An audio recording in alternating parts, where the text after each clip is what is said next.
this year. It is Washington at Washington State. We've got it live from Martin Stadium in Pullman. College football Saturday on FSN.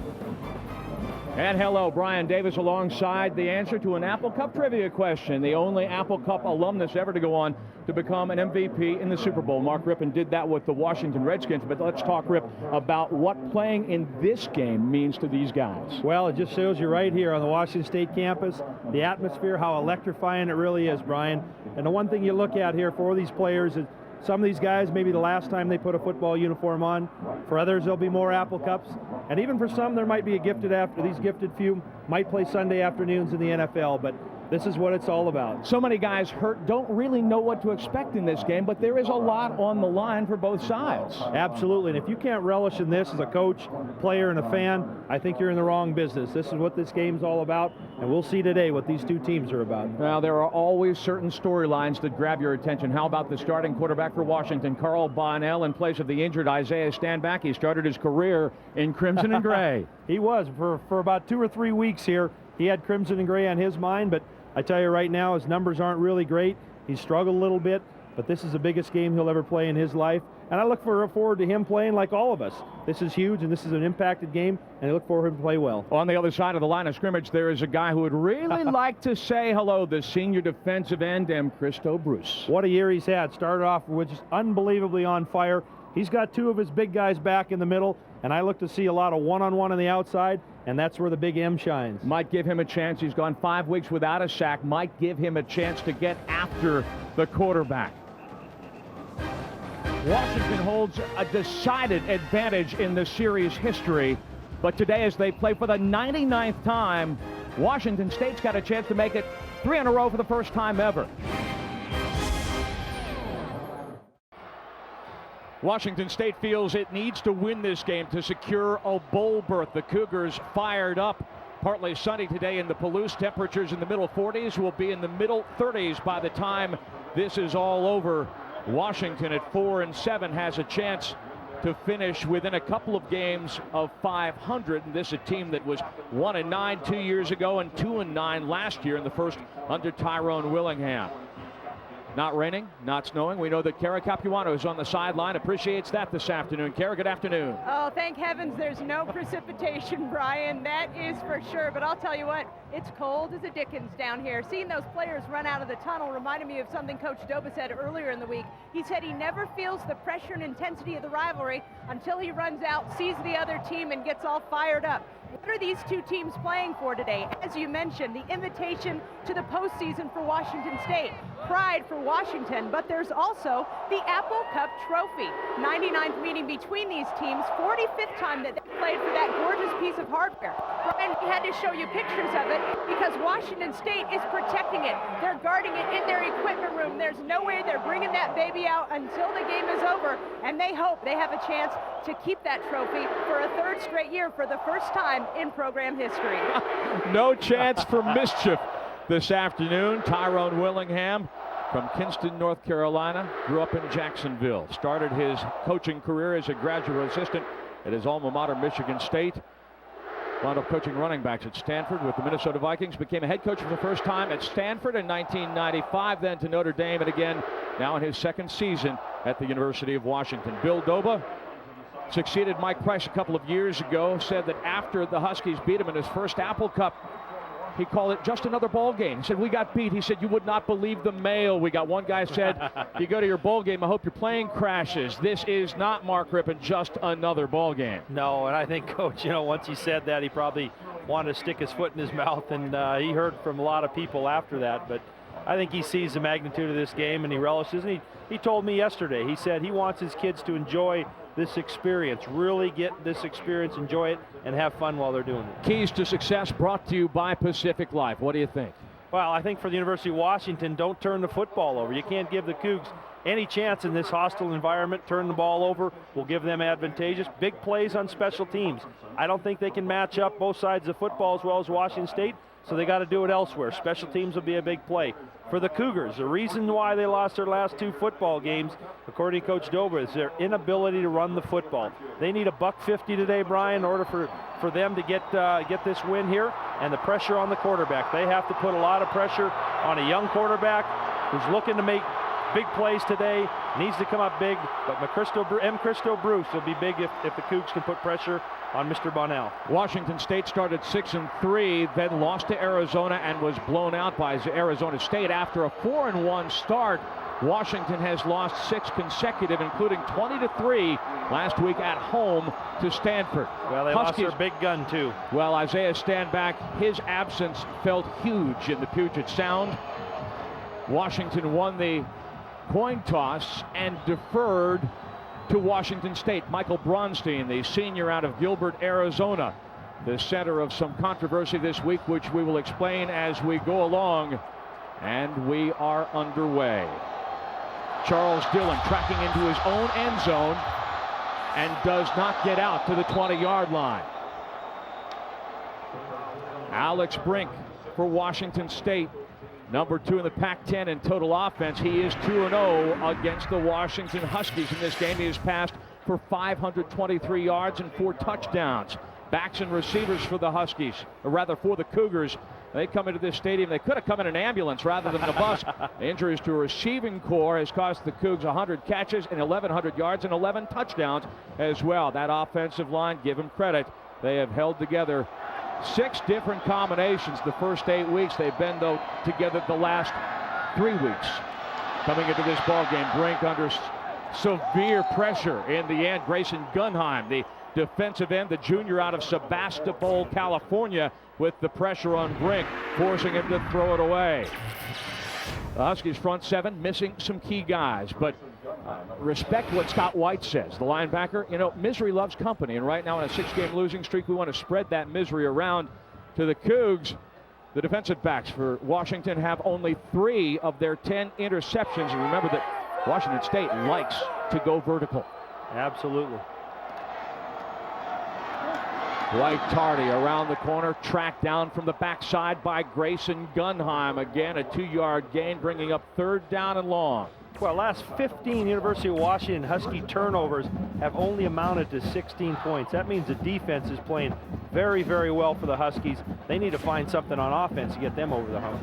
Gunheim, 5 sacks, 13 tackles for loss to lead Washington. He has had a little less of a season than the coaches had expected. Gets pressure, but often does not get home.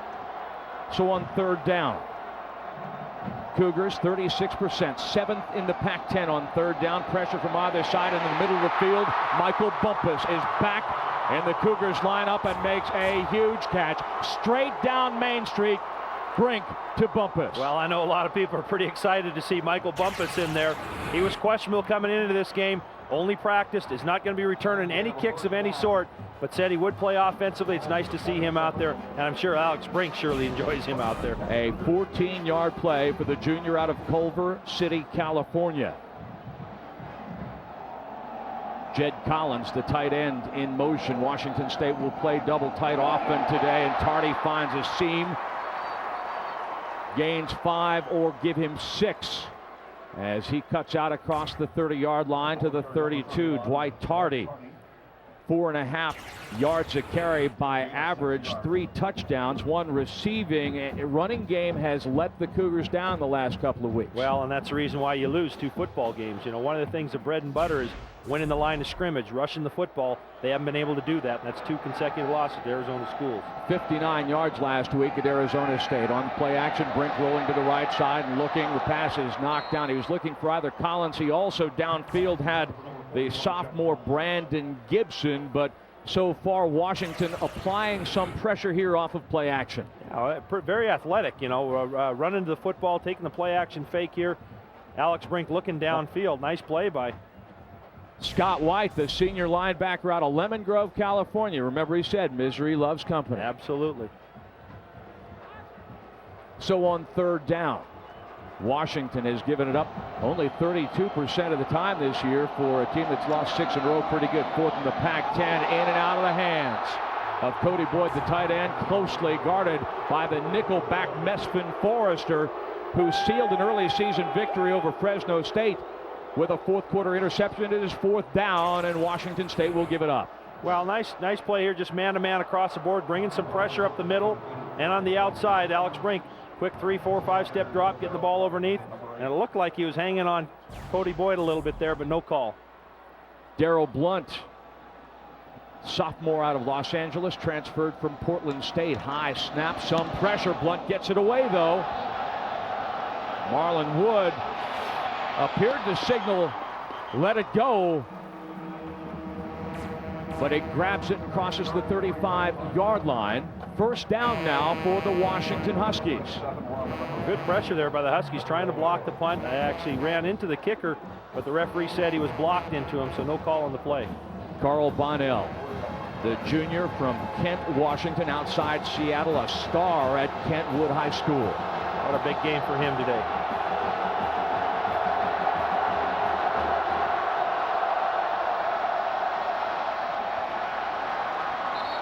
On Washington's first play from scrimmage, Kenny James piling into the line for 3 from sold-out Martin Stadium in Pullman, Washington. College football Saturday on FSN with Mark Rippon and Kara Capuano. I'm Brian Davis. Pac-10 football, the Apple Cup, one of the great rivalries in college sports. Washington State is bidding for 3 consecutive victories over their cross-state rivals for the first time, and they are playing, remember this, they are playing for the 99th time. Polite, the fullback, in an offset. James hit in the backfield and dropped. Tyron Brackenridge on the corner blitz with help from Lance Brodus.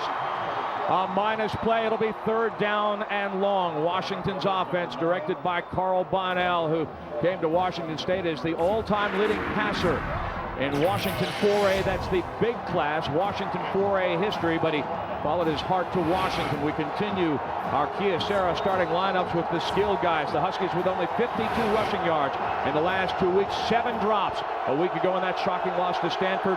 Offensive line young, but they've only allowed 17 sacks on the season. Bonnell from the shotgun will go downfield for Anthony Russo. Overthrew it.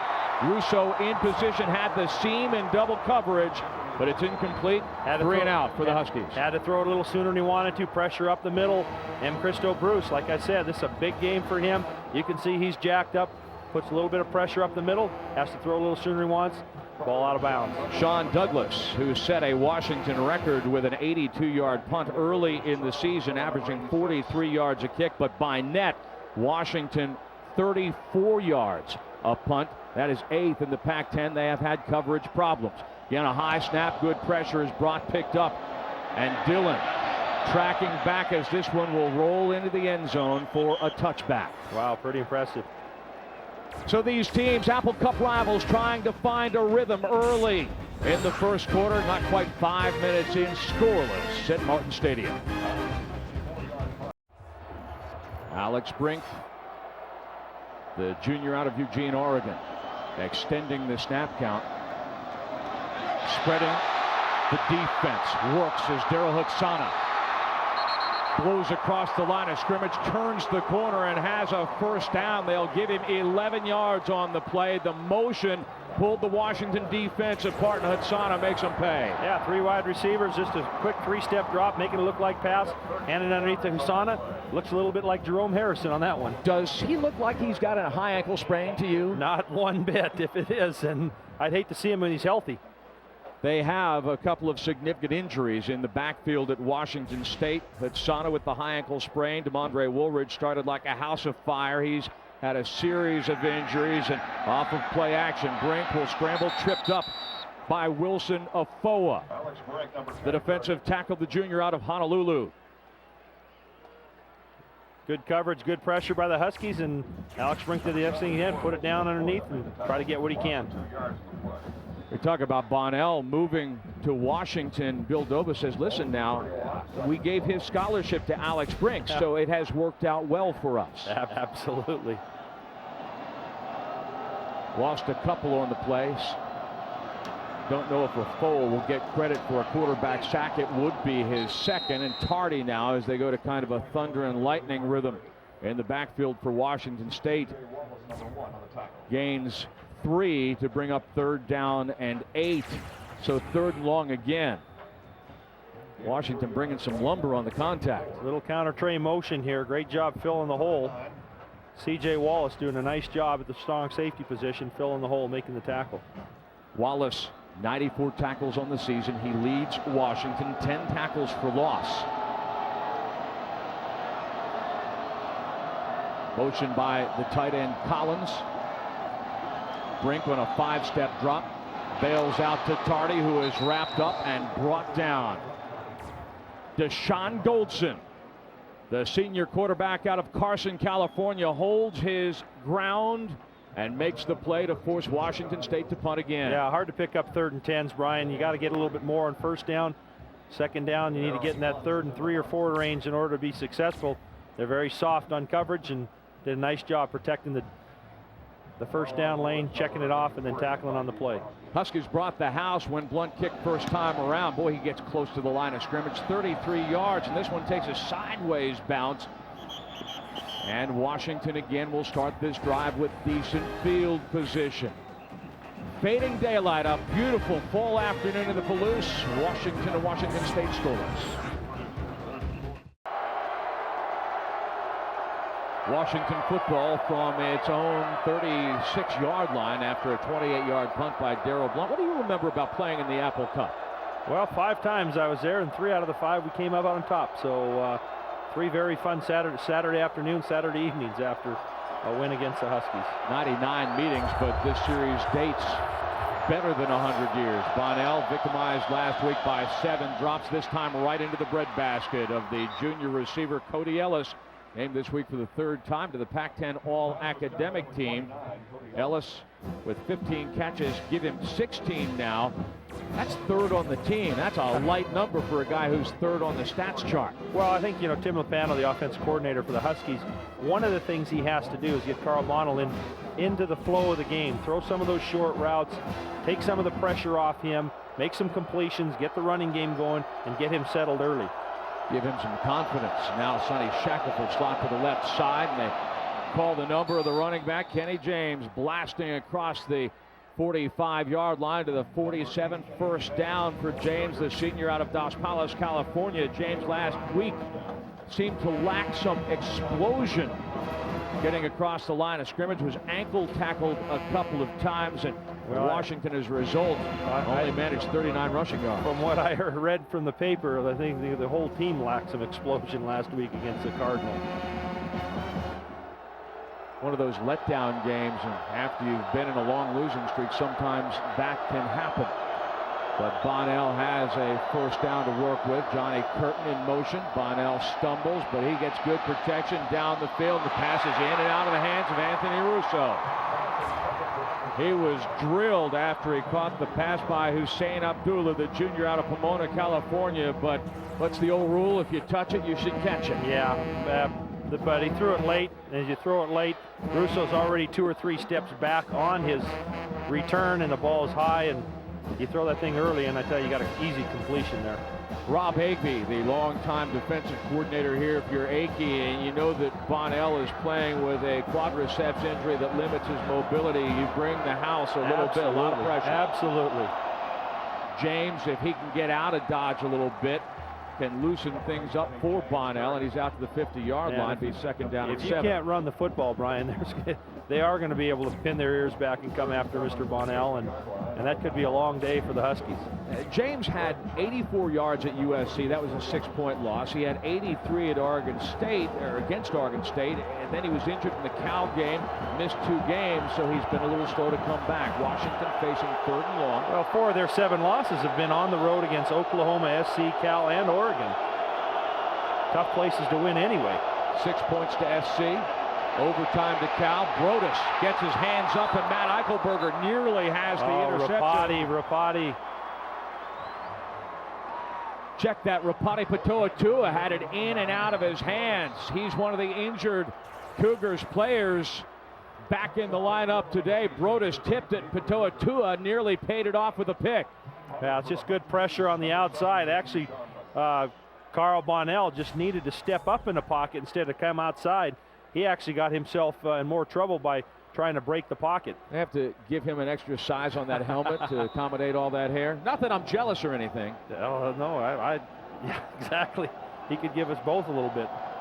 He's got 7 tackles for loss, but has missed time because of a knee injury. Ayamu Another defensive tackle, has only played twice this year. And again, Douglas uncorks a beauty, but too much. Great form, good-looking kick, but too long. Washington State starts with a touchback. We return mid-first in Pullman. Martin Stadium in Pullman, Washington. Alex Brink in the early going. A lot of defense. 2 of 5, 16 yards, and yes, sir.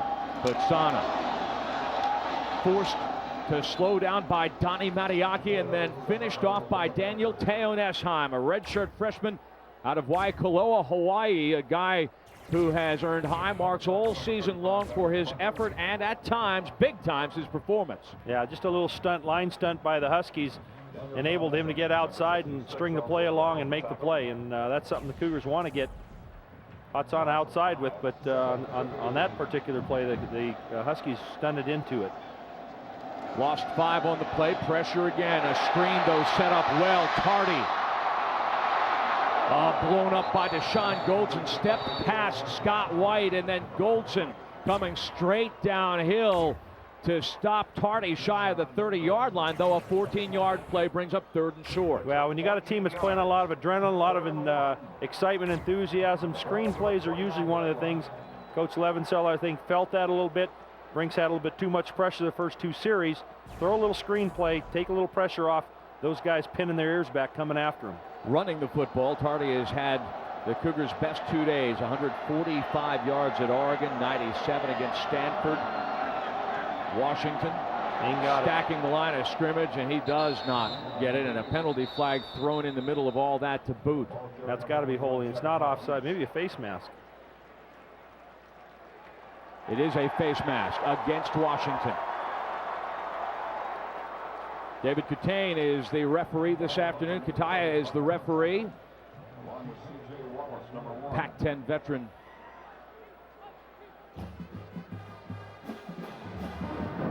Five-yard face mask for 35 in the defense. 5-yard penalty. The yardage results in a first down. That was the conversation. Was it a 5-yarder or was it a personal foul?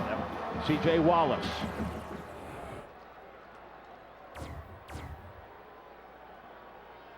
Take a look in the middle of all of that. Somebody asked C.J. Wallace this week, think of the Apple Cup, what comes to mind? He says, hate. Swing pass out to Dillon.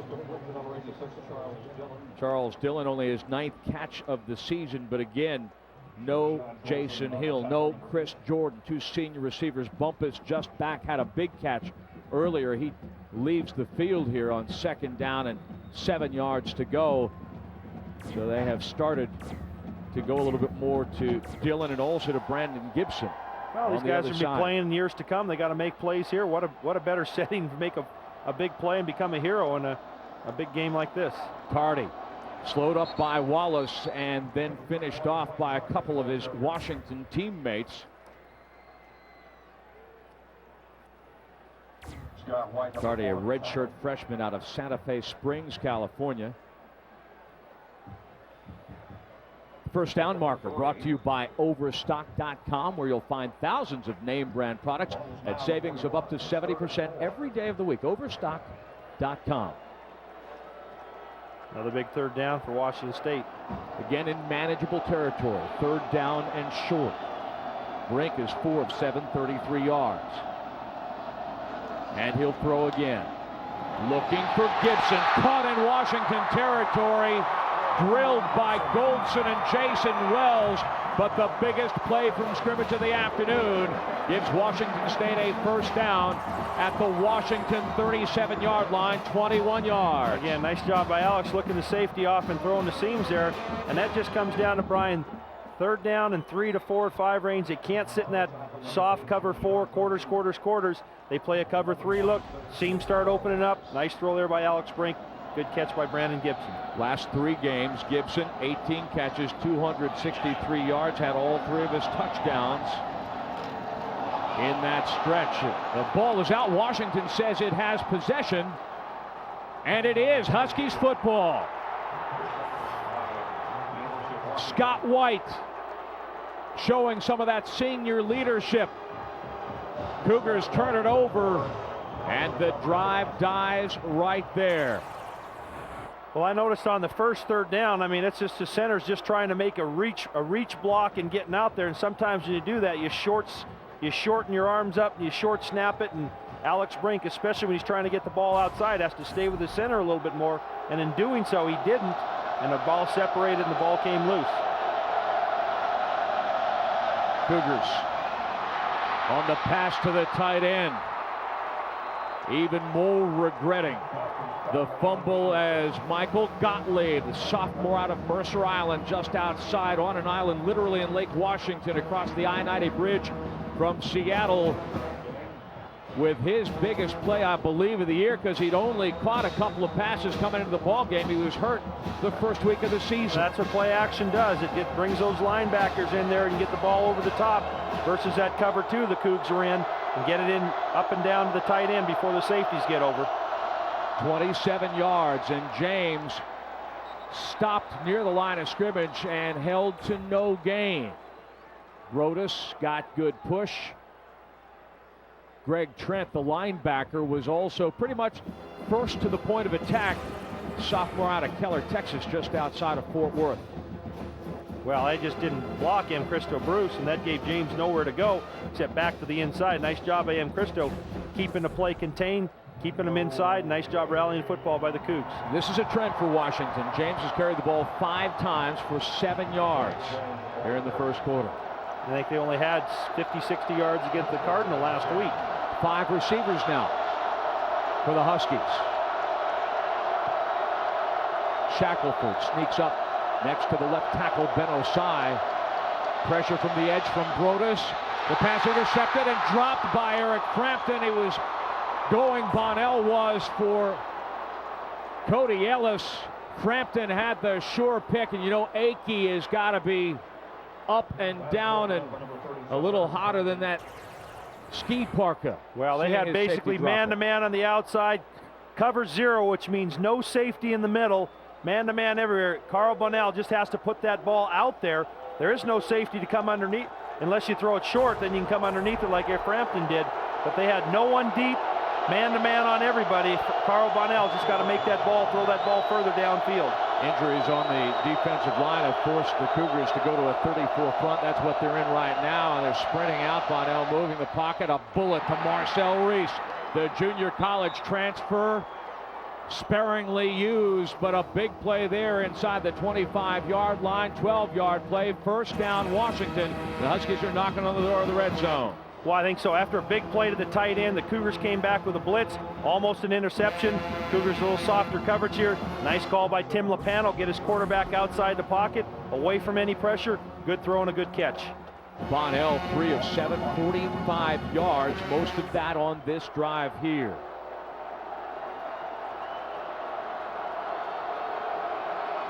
Shackelford, the Huskies' leading receiver, in the slot to the left side. Reese on the outside, and again Bonnell. This time he'll throw against the grain. The receiver fell down. He was going again for Gottlieb.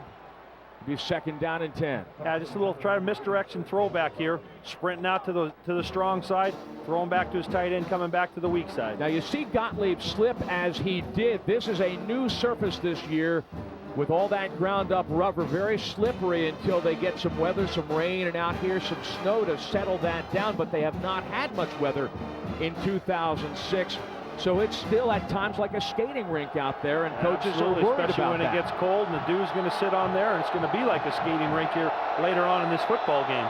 We'll have to watch for that. 2 tight ends, James to the left side and stopped after a gain of just 2 yards. It'll be third down and 8.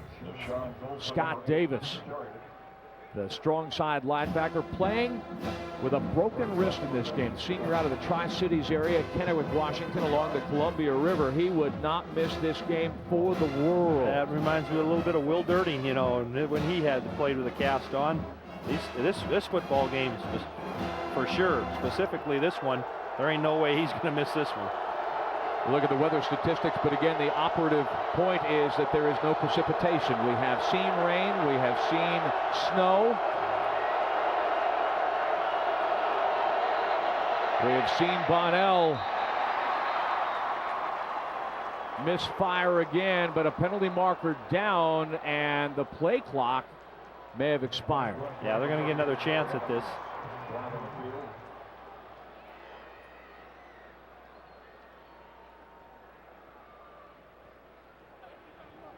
Prior to the snap, dead ball, delay of game on the offense. 5 yards. Now this might be another time where Coach Akey comes after the Huskies to try to knock them out of field goal range here. It's a good time to blitz. 3rd and long, sack the quarterback, get them back there so they can't kick a field goal. I'd look for the Cougs to put pressure on. Washington 1 of 3 on 3rd down. Their average distance to gain has been 11 yards.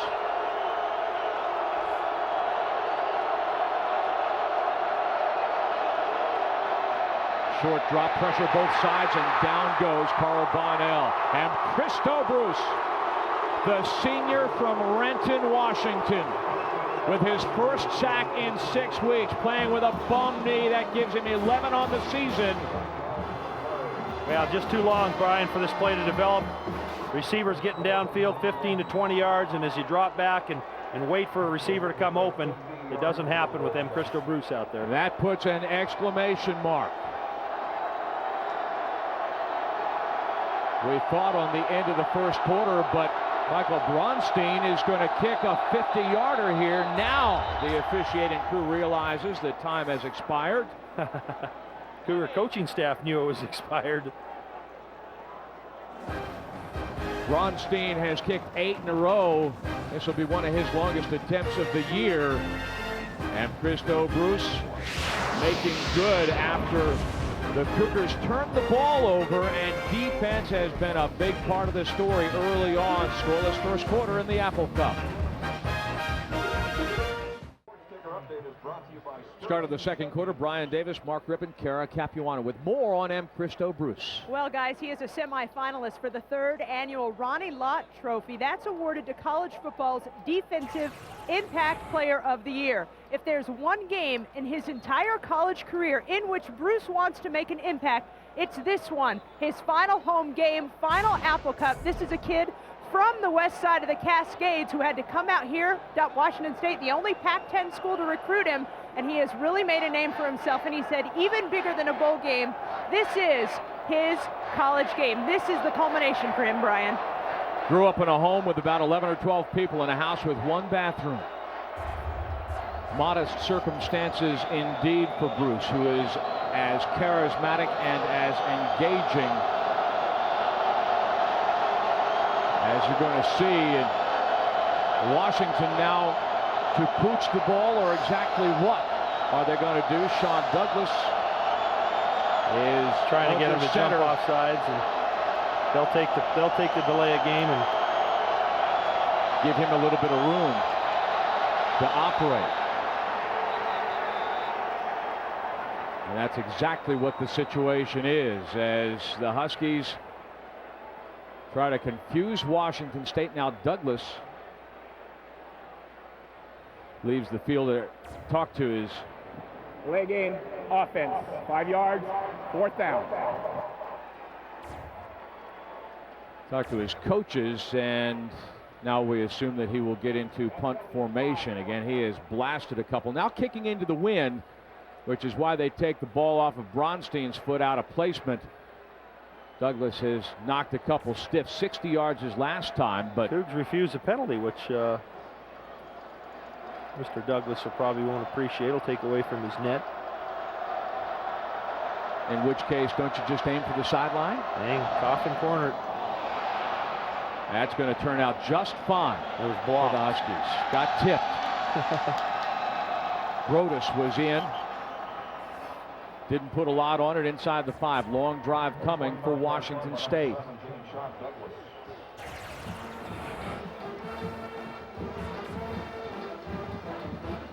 Brodus got off his man and did get a hand on it. That turns into a 29-yard punt. But for Douglas, that's also the 21st that he's had down inside the 20-yard line. Time now for our Aflac trivia. Aflac! We talk about Alex Brink trying to become the first Cougars quarterback to beat the Huskies 3 straight. Who did it the other way? Who is the first Husky quarterback to beat Washington State 3 consecutive times? Brink in trouble, but is bailed out by Dillon. Tries to make a move on the linebacker Dan Howell and then is cleaned up, but chicken salad out of chicken something else for Washington State as Dillon came back and helped out his quarterback. That was a nice job by Dillon coming back to the football. Alex Brink buying a little bit of time there and throwing it outside. Looks like they're going for it all here, trying to get the tight end down the middle of the field. Nice job of Alex Brink getting it outside. Teo Nesheim did a great job of getting back up after his cut block. At the line of scrimmage, Tardy bounces outside, but there is Scott White to finish up. C.J. Wallace stayed in the neighborhood. After the play, a penalty marker.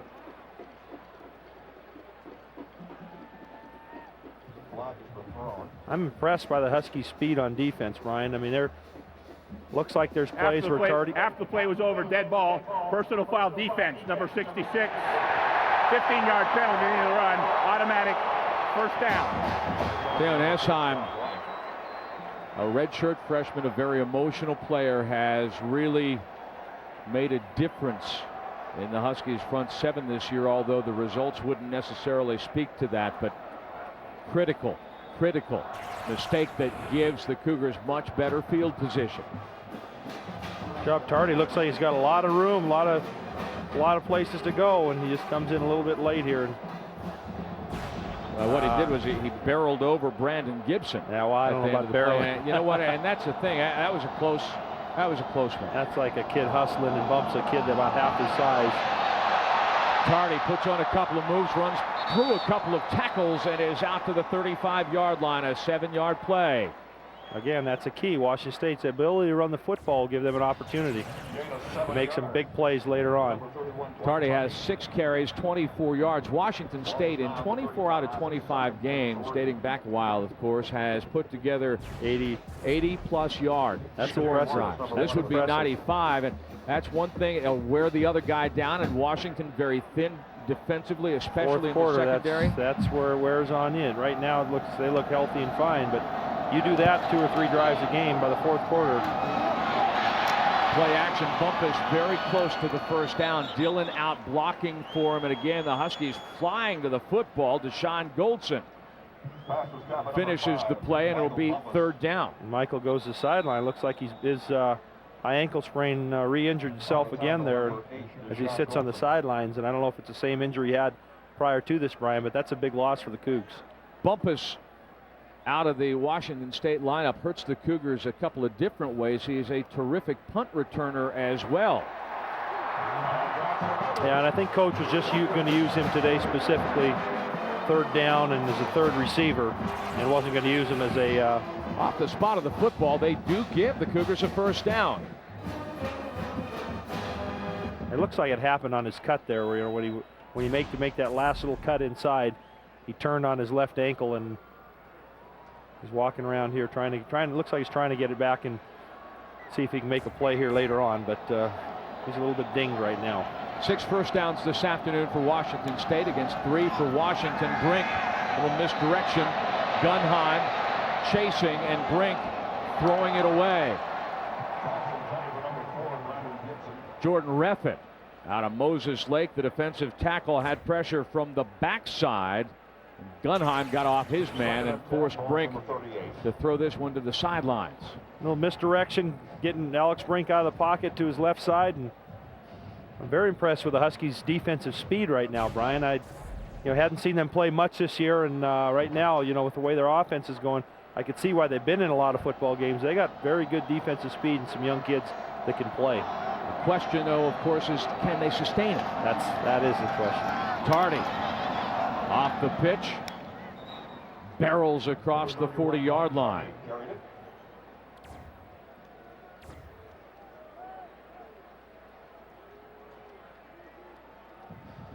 Huskies substituting, going to a nickel defense, an extra defensive back. Tardy gets 3 yards, continues to move the clock, continues to make Washington work. Big third down here.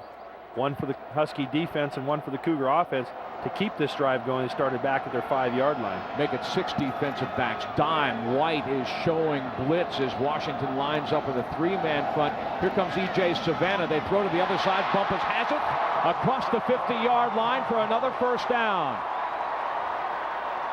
They threw to the weak side of the field.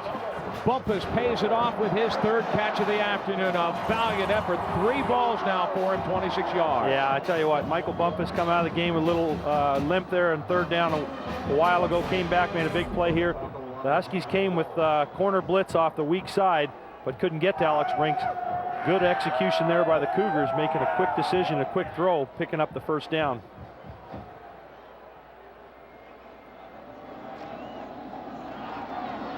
Tardy, flagged down from behind by Scott White, and he is having himself an afternoon. Penalty marker thrown after the conclusion of the play. But the man who said misery loves company. We're miserable, we'll try to make them so as well. Yeah, he's a heck of a football player, you know, one of the guys that probably is considered for a little First down marker brought to you by Overstock.com. Whether you order a big screen TV or a comfy leather chair, it all ships for only $2.95. Shop and save at Overstock.com.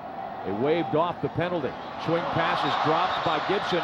Was it behind him? No, it was a forward pass. Otherwise, it would have been a live ball. White coming like a freight train. Straight downhill, as they say in football, to well, Gibson, I think, may have heard some footsteps. Yeah, the Cougs are lucky that ball was thrown forward because, you know, Scott White's a guy that is an Energizer bunny. He's going to go, go, go, go, go until they blow the whistle. After Michael Bumpus, Gibson is the only wide receiver on the Washington State 2-deep coming into this game who has a catch. That's all more important to run the football. Take some of the pressure off Alex Brink. He's got guys out there who haven't been there before. Gibson now in the slot to the right side. Cody Boyd, the tight end, near a first down. And off the spot of the football, they will give it to him. Boyd has played 9 games this season, 25 catches. The senior out of Ferndale, Washington, up near the Canadian border. He's a guy who has also crossed the Cascades to here make a big play for the Cougars. Well, those are 2 other guys with the Cougar wide receiving core being banged up here now. Jed Collins and Cody Boyd are 2 guys that I think have to make plays here for the Cougars today, along with the running game if they're going to be successful, Brian. An 11-yard play.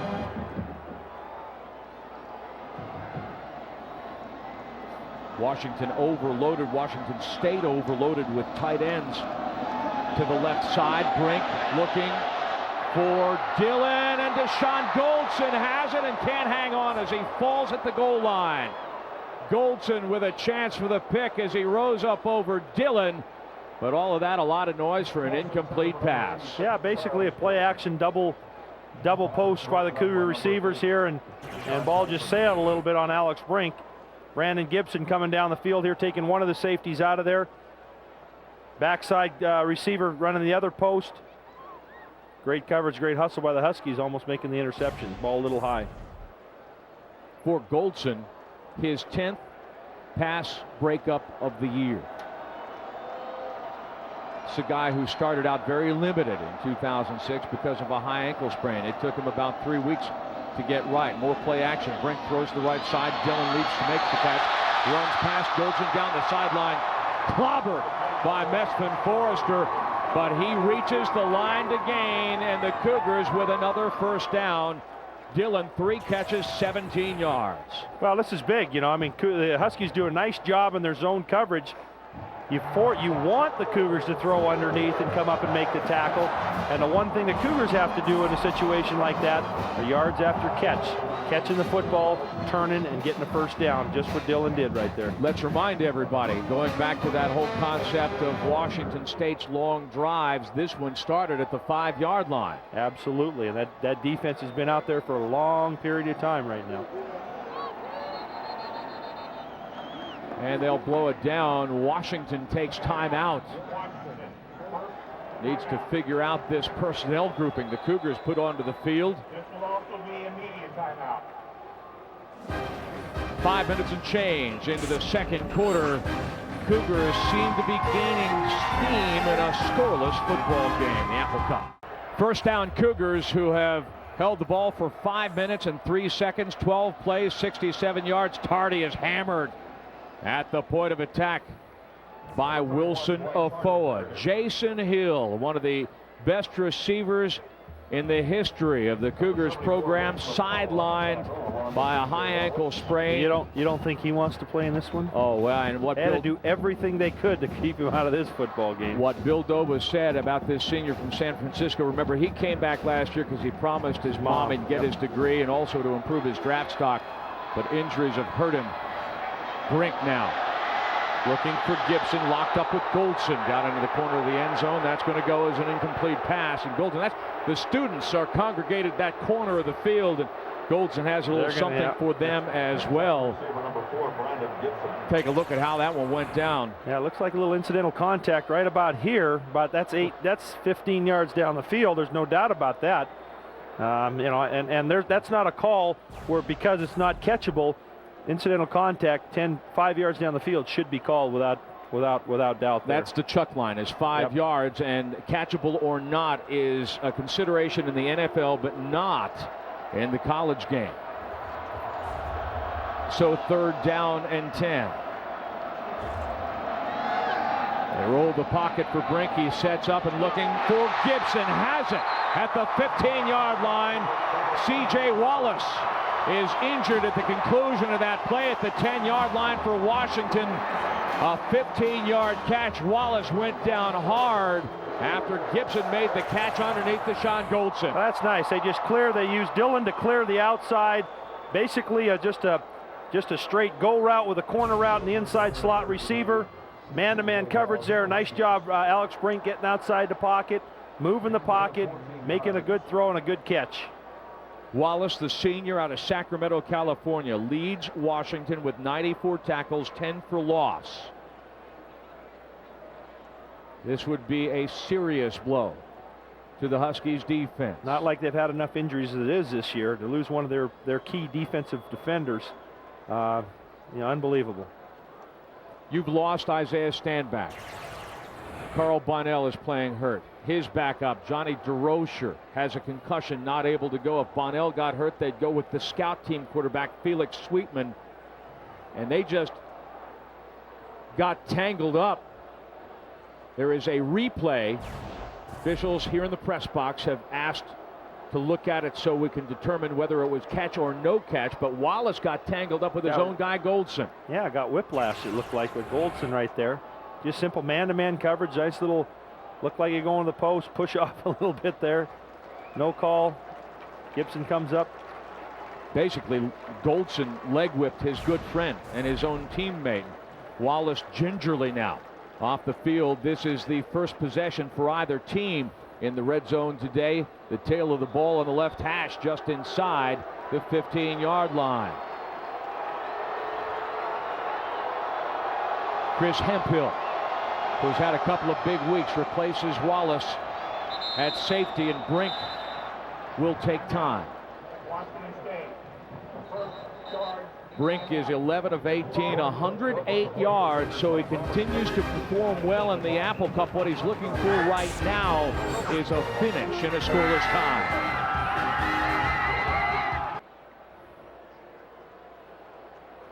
At the end of last season and the beginning of this, Alex Brink put together a school record string, 18 passes without 18 straight completions. He has thrown 77 now in the last 2+ Apple Cups without throwing an interception. Pretty impressive. He can get on a roll. Off play action. Tardy to the end zone. Touchdown, Washington State.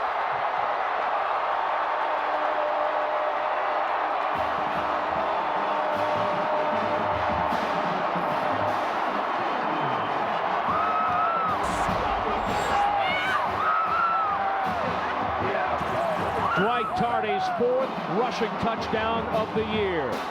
Yeah, nice call. Spread them out. Little 3 receivers to the top side, 1 receiver down to the weak side. Huskies come with a soft cover 2 zone. Looked like you're going to throw a pass, hand it off on a draw to Tardy. Does a great job cutting it outside with Mr. White chasing him from the backside. Couldn't catch up with him. Romain Abdul-Hamadi, an injury replacement. Gee, what a surprise. Washington with a 95-yard scoring drive to draw first blood in the Apple Cup.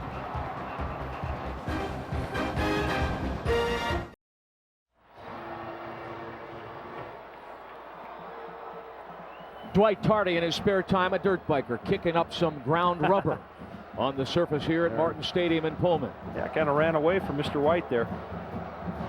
Scoring drive brought to you by Dodge. 16 plays, 95 yards, 6 minutes, 153 total yards now for the Cougars. Huskies have 46, and Washington State also has held the ball nearly 14 minutes. 95 of that in that last drive, that big drive we talked about. Tires the defense out. Marlon Wood will bring it out of the end zone and get to the 22-yard line. Did he lose the football? He has gone through a stretch here in the second half of the season where ball security has been a problem. A lot of red jerseys there on that. His father was a standout player at USC. Again here, great call. Just basically 3 wide receiver set, spread the Husky defense out. Alex Brink, nice job, 3-step drop, looking downfield like it's a pass. Hand it off on a draw to Mr. Tardy, and he takes the rest away. Washington with its least favorable starting position, and Bonnell loses the football. Has to cover up inside the 20-yard line. Average drive start, the Washington 38 here, starting from the 22 and now back another 3 yards as Bonnell has trouble hanging on to the ball. Yeah, they just need to find something that gets them in some rhythm, Brian. Right now they're out of rhythm. Last week they're out of rhythm. They're not a good offensive football team. Without Isaiah Stan back there, they are not a good offensive football team, but they need to find a niche, something that's going to help them move the football down the field. Well, the tight end can help you out an awful lot, and Gottlieb has already in this ball game exceeded his season's total. The sophomore tight end again, straight down the barrel. Well, you find something, you know, you're a bunch formation to the right side here. You find a tight end comes down there, hooks it up, deliver the football on time. Quick decisions, quick throws, yards after catch. 15-yard play, and in a situation like that, you're going to get a matchup with a linebacker. Absolutely. They might find the mismatch they're looking for. Lewis Rankin now carrying the football for Washington. He actually leads Washington with 582 yards on the season, averaging 4.5 yards a carry, but he's had a tendency to go east to west, where James is more a north-south straight-ahead guy, lower the shoulder and try to get the yardage. Well, most coaches like the north-south guy versus east-west guy, unless you're going east-west for a long ways. And if that's not happened very often, they'll take the north-south guy most of the time. But Rankin has had the best rushing game of the season for Washington. Ellis with a great catch. Gets inside Brackenridge. It's over with. Cody Ellis off the chain and gone. Touchdown, Washington. 64 yards.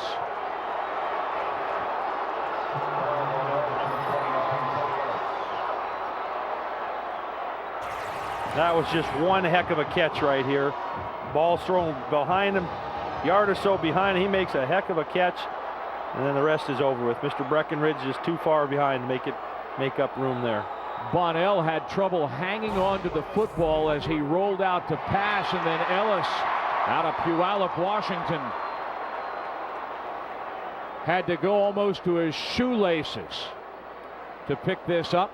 Are they reviewing it? I don't know what they're doing here. That would be the Huskies' longest pass play of the season. Here's Michael Bronstein. Well, they're looking at this as a review. What are you looking at? Did it bounce off the carpet? We had a great look at it here. We're looking at it. We're looking at it right now, Brian. That's a heck of a catch. Out of our screen right there. But that's one heck of a. There it is right there. There it is right there. Right there. Not even close. That's as far as it got. Yeah, not even close. What a great catch and big play for the Huskies. Game of inches, eh? Absolutely. Ellis has become a go-to guy in a season in which at times opponents have been able to cover up the main men. Shackelford, Russo has had trouble hanging onto the football recently. So you go to other players. Yeah, no doubt about that. You know, that's a heck of a job by Bunnell getting that ball off, but then a great job by Ellis catching it and then turning it into the longest pass for the Huskies this season. Now we saw Brackenridge cut up field. What was he looking at there? Because he left his man all alone. Well, I think he read the route, and sometimes on a blitz, you see a receiver cut his route short. You know, as a blitz breakoff, that's their answer to a blitz, is to throw that a short slant route. He looked like he tried to jump it, and in the meantime, you sometimes do that. There's nothing else behind you if you don't come up with it. Out of Bonnell's hold, Michael Bronstein, the senior from Gilbert, Arizona, with the extra point, and just like that, we're tied in the Apple Cup. Carl Bonnell, just like that, 5 of 10, 124 yards. Hey, it's the Apple Cup, baby. Happy young man right there. Dillon has a return, gets outside. Bronstein, the kicker, knocks him out of bounds. Penalty marker is thrown That in looks the like, other half of the offsides. field. That's offsides against the Huskies on the kickoff. And it is Probably offside. penalty will be declined, and Cougars will take the ball on the 35 or 40. It's a career moment for both Bonnell and Ellis. Well, Cougars gambled there. They came with an all-out blitz and left the middle of the field wide open. On the kicking team, 5 yards from the end of the run. First down.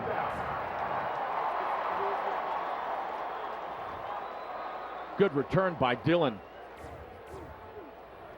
Kara Capuano. Well, Brian, I talked to Cody Ellis earlier this week, and obviously the Apple Cup means everything if you're a student at UW or WSU, but for the youngsters that are out here on the field from the state of Washington, it means that much more. He's a Puyallup kid. He's got 2 former high school teammates that play for the Cougars, and he said he will not be the guy on the Washington team that gets beat 3 straight times by Washington State. Thanks, cap off play action. Brink gets a block from his tackle Harris, but is still brought down as he tries to run. Jordan Reffett. Now here's another guy who's got some big-time Cougar Husky stuff going. Reffett out of Moses Lake, Washington. All of his family are Cougars except for his maternal grandfather. Big play here. Yeah, it's a great play. Again, their defensive line, the quickness, the strength, and the speed of them is what impresses me here, and it's just a matter if the Cougs can wear that offense or defensive line down, and if you go 95 yards, you're going to do that. But they're very active and very athletic. Reffett playing in place of an injured teammate, Brandon Alla, who is out for the year with an elbow injury, as Brink looks for Dillon again. Fired a little bit behind him and out of bounds. Take a look at how this set up again. Brink's first read was down the middle of the field, so we assume decent coverage by the Huskies secondary. Absolutely, and Kent Baer's doing a great job at mixing things up, bringing blitzes, dropping zones, and doing a heck of a job. Huskies win this game. Reffett says there's going to be a lot of people, Cougars fans in Moses Lake, wearing Huskies gear this week. He's the old man of the team, by the way. Married, has a 10-month-old child. Play action. Pass is caught by Boyd, the tight end. Washington's defense fills well and makes the play on Boyd, but it is an 8-yard play out to the 44-yard line and brings up third in a more manageable distance. Game 7. Scott White, number 4 on the tackle. Nice job, little fake screen there to the wide side, thrown back underneath to Cody Boyd, and he's trying to make the first down here. But he doesn't get there. 4th down. Blunt has kicks of 33 and 28 yards. There's Deshaun Goldson. Heading into the locker room. That's going to be a big loss for the Huskies. And this one rolls into the end zone. So the Washington defense backs up the offense after the lightning strike scoring drive. 56-yard punt. Arizona and Arizona State all of a sudden got something going. Arizona Good day today at Oregon. Bonnell play fake, hit from behind, and Russo wasn't looking for the ball. Bonnell a little short with that as Christo Bruce hit him just as he delivered the football. Russo, the intended receiver. Nice job by Christo Bruce coming off the wide side there and getting it to Carl Bonnell before he get the throw off. First down marker brought to you by Overstock.com. Whether you order a big screen TV or a comfy leather chair, it all ships for only $2.95. Shop and save at Overstock.com. Russo, one of Washington's leading receivers, has not had a catch today. Rankin outside Brackenridge, stepping up to make the play. A minus play for the senior cornerback out of Ontario, California. Nice job. Looks like Rankin had some running room here. Tyrone Breckenridge does a good job of sealing things, keeping things to his shoulder side, not letting him get outside and get a first or get some yardage where it looked like he had some room on the outside out there, Brian. Third down and 11. Goldson out with back spasms. Washington minus 1 yard rushing. Bonnell straight into the arms of Frampton, and he has got a lot of room to rumble. Needs one block, and he's going to get it. Touchdown, Eric Frampton in Washington State.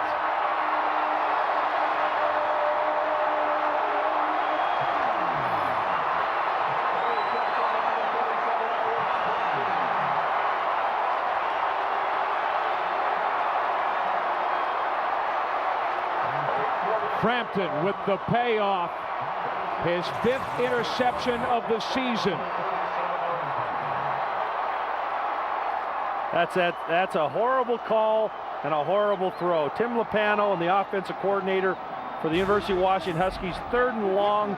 There's no way you throw 3 verticals down the field against a quarter coverage by the Cougars. Brackenridge, his first interception return. Daron Brackenridge had an interception return for a touchdown at Oregon. Frampton, the safety,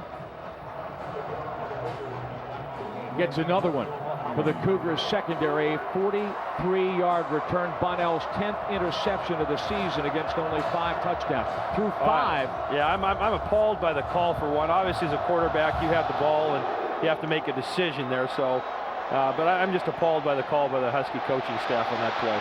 Wood, he's gone. Got a chance. Bye-bye. Trying to get around the corner. Gets past the kicker. All the way across the field. Great block is thrown by Quentin Daniels, but Wells comes to finish the play and keep Wood out of the end zone. An 88-yard kickoff return for Marlon Wood. On the tackle, number 22, Michael Wood. Wow, Apple Cup, Brian. Here we go. He gets past Abdul Hamadi, but Michael Willis comes all the way across the field. Great play. That's his longest of the season, and Marlon Wood is probably wondering what it takes to finish one of these. One of the things we talked about in the pregame was the special teams, making a play on special teams. Huskies had to do that because they're outmanned in every other category. Special teams a big factor in this game. Rankin changes direction, cuts it back inside. Looked to have some room outside, winds up okay. 6-yard play for Lewis Rankin. He's inside the Washington State 10-yard line.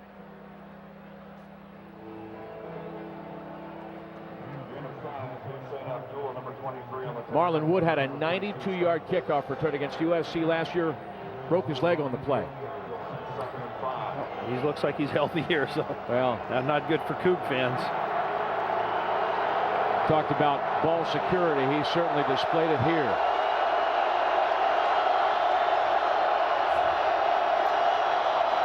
Rankin cuts outside. Brackenridge chasing, won't get him. Touchdown, Washington.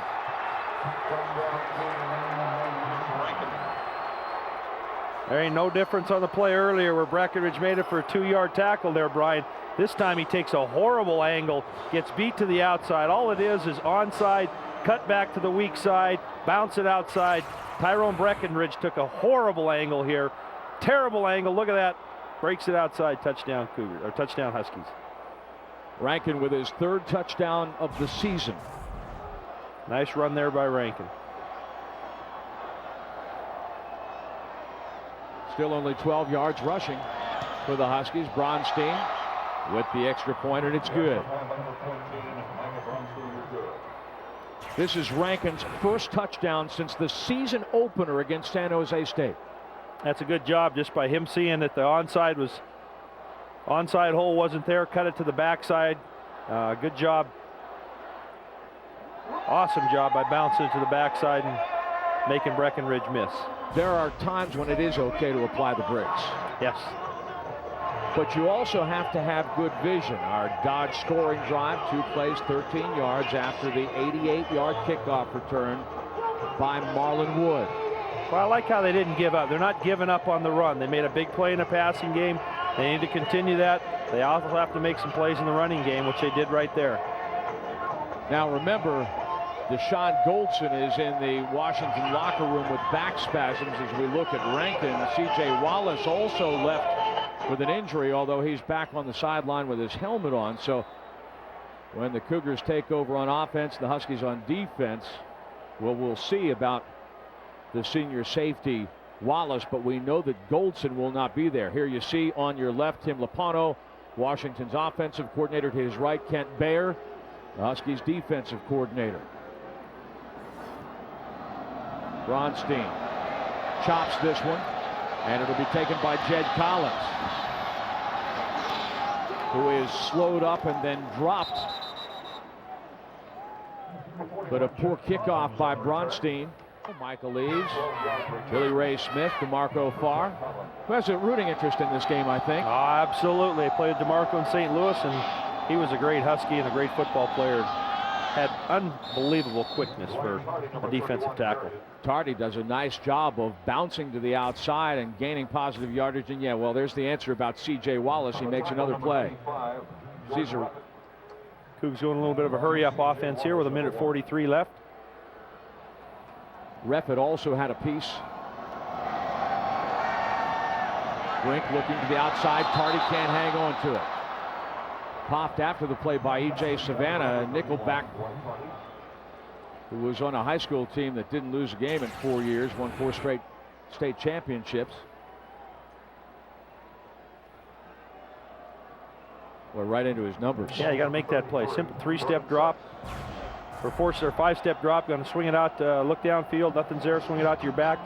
Hit him downhill, too, which you should catch and probably get a first down on that play. Cougars are 6 of 9 on 3rd down. Brink 12 of 21, 115 yards. Off of play action. He's going to go deep again, looking for Dillon. Over his head, Dillon covered, singled up with Matt Fontaine, who has been in and out of Washington's starting lineup, more out than in, but he had big responsibility there. Well, I think the Cougars with Godshell out, I think we're trying to pick on Fontaine, and nice job by him, but getting back, good coverage.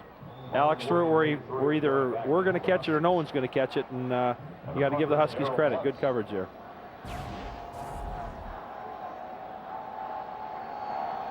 Darrell Blunt. Low snap, here comes pressure. But Blunt gets it away, a little sidewinder that gives Wood a chance for another return. Gets some blocking. Penalty marker down, though. About the place he made his second cut. Blocking from behind or illegal use of the hands. Illegal use of the hands, blocking the back. And so Wood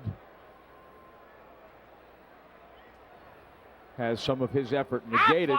The answer to our Aflac trivia question, the first Washington quarterback to beat Washington State 3 straight times. It is a Hall of Fame answer. That would be Warren Moon. I did not know that. Took a while. Started playing, what, 1900? Since 1900, that's about 75 years. Washington has committed 5 penalties for a total of 45 yards. Washington State has yet to draw a flag. So Bonnell, who is 5 of 12 for 124 yards, a touchdown, and another interception returned for a touch by Frampton. Finds Johnny Curtin, the tight end. Puts kind of a move on Trent, the linebacker. And yeah, he should have just kept going straight and probably picked up a first down. You're the line to gain as we move into the final minute of the first half here in the heart of the Palouse. Had a free play there on the snap, and I think Carl Bonnell realized that, and Christopher Bruce is offsides. Offsides, defense, number 94. That penalty's declined. First down. That flag came very late. Well, he threw it so high, that's why it came so late. It was 30 feet in the air, and by the time it landed, the play was over with. That now Washington State's first penalty of the afternoon.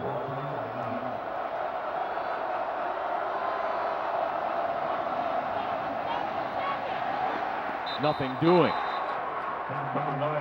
As Rankin carries and is knocked back for a loss. Another minus play, so their rushing total was 12 yards. They're back into single digits. Yeah, I think they'll probably run another draw here again. I think they'll throw the football. To'atua with the tackle for loss, and Bonnell looking for Curtin. The pass is incomplete. This is where Carl has to be a little bit careful here. They've played a good half of football. Their team's still in it. He doesn't need to force one down there and give Washington State an opportunity to get some points late in the first half here. And the wideouts are getting nothing. He's having to go. Curtin, the tight end, he's gone to Gottlieb 3 times. Russo does not have a catch. And of course, the big play to Ellis. The 64-yard catch and run. Sort of your off-brands, though. Washington 1 of 5 on 3rd down. Rankin cuts it back inside. And time is taken by Washington State. Doba. You might see the Cougs come after this kick right here. Good call there by the Huskies and force the Cougs to take a timeout. Keep it safe on the ground. Doba became the Cougars head coach in 2003. Been on the Washington State staff with Mike Price since 1989. Well, now we talked about Warren Moon. A little bit of his handiwork from the 1975 Apple Cup. They were down 27-7. He was a backup. Moon throws a touchdown pass, and then Al Burleson with a 93-yard interception return. Watch this, we're not done. Moon's pass should be picked up, bounces off or passes through the hands of Tony Heath, and Spider gains. Off to the races. Biggest comeback in Apple Cup history. He wasn't a bad player, that Warren Moon guy. Oh, he did okay. Yeah. I think the combination of his yards in the CFL and the NFL is... How ironic is this? There's a Cougar who gave the former Husky the launching pad for his career when he played for Hugh Campbell in Canada. Yeah. Campbell was the guy that believed in Moon when nobody in the NFL would have Warren. And then a fellow Coug caught a lot of balls from Warren Moon too, Brian Kelly. Moon inducted last summer into the Hall of Fame, and it does look like the Cougars are going to bring some serious pressure. Douglas does well to get it off. High floating kick that forces Dillon to go play chase, and it's going to be down by Ellis at the 24-yard line. So Washington State with 3 ticks on the clock.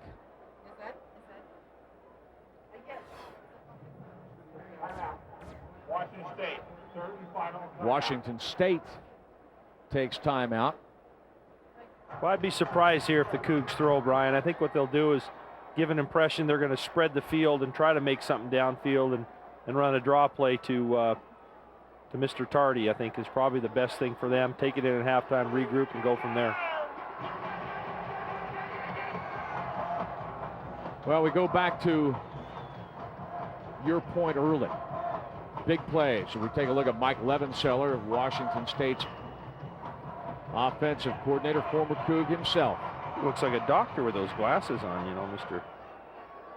Well, he's a smart guy. Either that or his vision's going. He needs those reading glasses. Oh, come on. You going to hurt his feelings that way? No, I wouldn't do that to Mike. I like Mike. Big plays have kept Washington in this football game. Gibson. Well, that's a stat patter as the redshirt freshman E.J. Savannah from Bellevue, Washington. Absolutely. Safe throw. Gibson down. So we come to intermission with a 14-14 tie. What did we say? In the Apple Cup, in these Anything rivalry can happen. games, thank you very much. As And it has. Kenny James heads off the field. He has struggled to run the football. Washington with 17 rushing yards in the first half.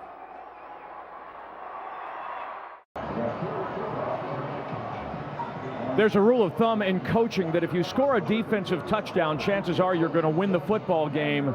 Washington State has scored a defensive touchdown, 43-yard interception returned by Eric Frampton. But on the other hand, and welcome back to Martin Stadium in Pullman, Mark Ripp and Brian Davis. On the other hand, sometimes there are some emotional intangibles that come into play in these rivalry games. For whatever rhyme or reason, Brian, these Apple Cups come down to some of the strangest circumstances, and we've seen it all the last couple of years. And here's another perfect example: return almost for a touchdown on a kickoff, and the Cougars intercept a pass and going in, and just one of those Apple Cup games. Don't forget the 64-yard catch and run by junior Cody Ellis as we take a look at the big picture, the first half stats. Well, I think the one thing that's glaring is both teams are able to move the football. The one thing Washington State the keys to the game that they had to do is run the ball. You see they're not running it very well.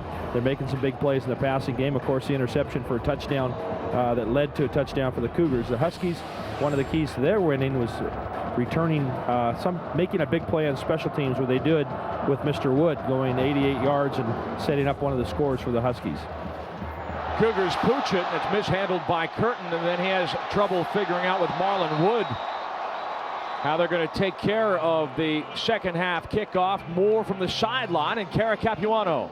Well, Brian, I had a chance to talk to Coach Doba as the Cougars were walking off the field, and you were talking about the defensive score. One thing that could nullify that is poor play on special teams. The Cougars have to shore up their special teams to take control of the second half, and it looks like they're off to a pretty good start there, Brian. Well, with good field position, relatively speaking, for the Cougars defense, Washington has dominated Cap in that category. We'll get the numbers for you after Carl Bynell sets up to throw on first down, and he misfires, didn't set his feet, misses Kenny James in the flat. Well, good first down call by the Huskies, and for all intents and purposes had the right play call, just not a very good throw by Carl Bynell. Now, considering that Marlon Wood's 87-yard kickoff return to the Washington State 13 figures into this, maybe you put an asterisk.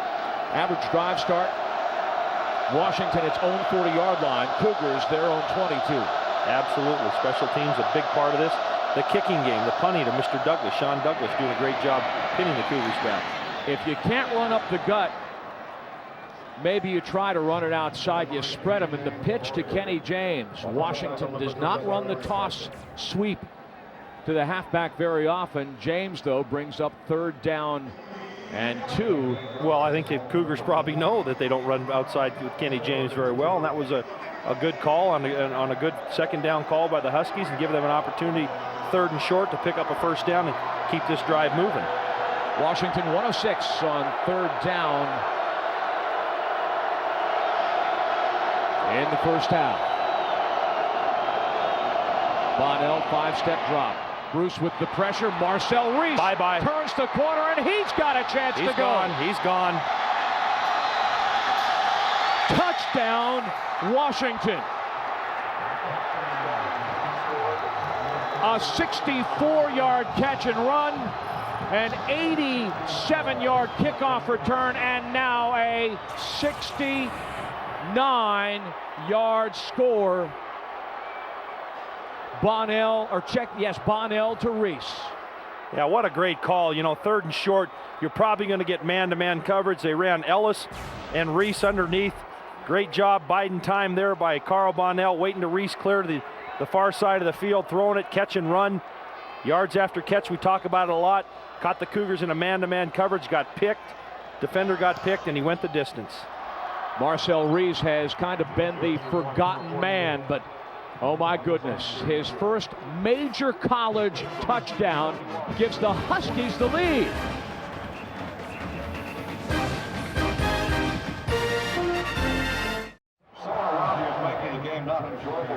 Talk about big plays by guys you didn't see coming. Marcel Reese has not caught a pass in 6 weeks. Reese, a transfer from El Camino Community College in California, where he was a beast.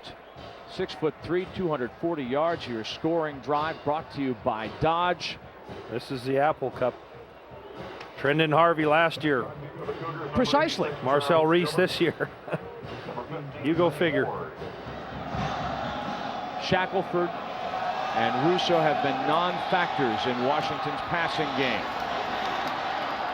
Penalty marker is thrown. Big a holding call. After a good return by Benny Ward. Ward, the sophomore receiver out of Van Nuys, California.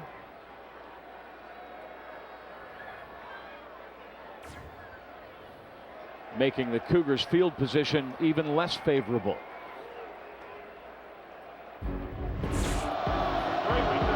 Big plays, part of the deal. Look at that. Ellis nearly dropped it. Bonnell slipped, and it's all good if you're a Husky fan. Marlon Wood. Big kickoff return, set up their second score. He was given 87 yards. He should have gotten another because he started out of his own end zone, but down to the 13. Rankin paid it off. Marcel Reese here on the underneath, throw under. Catch and run.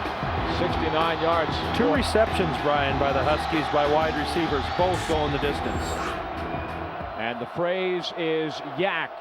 Bill Doba well aware of that off play action. Tardy breaks a tackle, has a chance. C.J. Wallace ropes him down with help on the edge from Fontaine. But Tardy, again off that play action going the other way, fake the drop back to pass, then handed off 17 yards. Great blocking. Cody Boyd doing a nice job on the outside there, giving Mr. Tardy a little run there, yards after his first initial hit there. Good job by Cody Boyd. So just like that, the Cougars are feeling it. They scored the first touchdown of this game on a 95-yard drive. Jed Collins holds it in across the 35 to the 36. Roy Lewis, the corner, with the tackle on the play after a 5-yard gain. Well, Collins, junior out of San Juan Capistrano, California. Looks like the Cougs plan the second half here, at least the first 2 plays, is spread the Huskies out. Quick throws, draws, something a little different than they did the first half. A lot of formations. I like the way Tim Rosenbaugh and Mike Levenseller running different people in, using different formations, giving the Huskies a different look every down. It's been pretty much all Tardy out of their backfield, by the way, since we saw Daryl Hutsana early in the game, but Hutsana with the high ankle sprain is always a chancy proposition. Another broken tackle. Tardy knocked out of bounds by Jason Wells, the safety. Otherwise, he was on his way to the house. That would have been a 64-yard play. In any case, it goes for 29. Absolutely. Good job by the Cougars coming out and establishing the run. Great job by Dillon on the outside, cutting the corner, giving Tardy an extra 15, 20 yards. Good job again by Cody Boyd on the edge, caving the left side down, giving Tardy an opportunity to get outside. Tardy, 13 carries, 87 yards. Capped that 95-yard scoring drive with the afternoon's first touchdown in the second quarter. Again, the cutback, Taj Bomar, the linebacker, reads it well. Dan Howell is also in the neighborhood, so the linebackers team up to make the stop on Tardy. That cutback has worked well for them, but Bomar, a high school teammate of Carl Bonnell's at Kentwood High School in Kent, outside Seattle. Good play by Bomar. Onside run, cutting it back to the weak side. As a linebacker, you want to go with the flow. He did a nice job staying home, making the tackle on the play.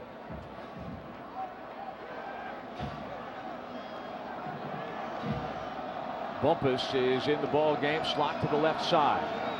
They go the offside. Dillon makes the catch, got the foot down at the 34-yard line. Good throw, quick three-step drop by Alex Brink, and it out to Dillon on the outside. Bring up a 3rd and short. You look at the lineups, and it still seems at this point as if Brink has more weapons at his disposal than does Carl Bonnell. But again, if your defense steps up for you and your special teams work for you and your receivers bail you out, you wind up with a number like we're looking at, 21-14. Here's the other key, too. The Cougar coaching staff figuring they're outmanning the Huskies. They're going to play man-to-man coverage. What happens in man-to-man coverage, bringing a lot of blitzes, gives an offense an opportunity to make big plays, what the Huskies have. Bill Doba needs to talk it over. Brink 15 of 25, 149 yards, but he's working out of a hole.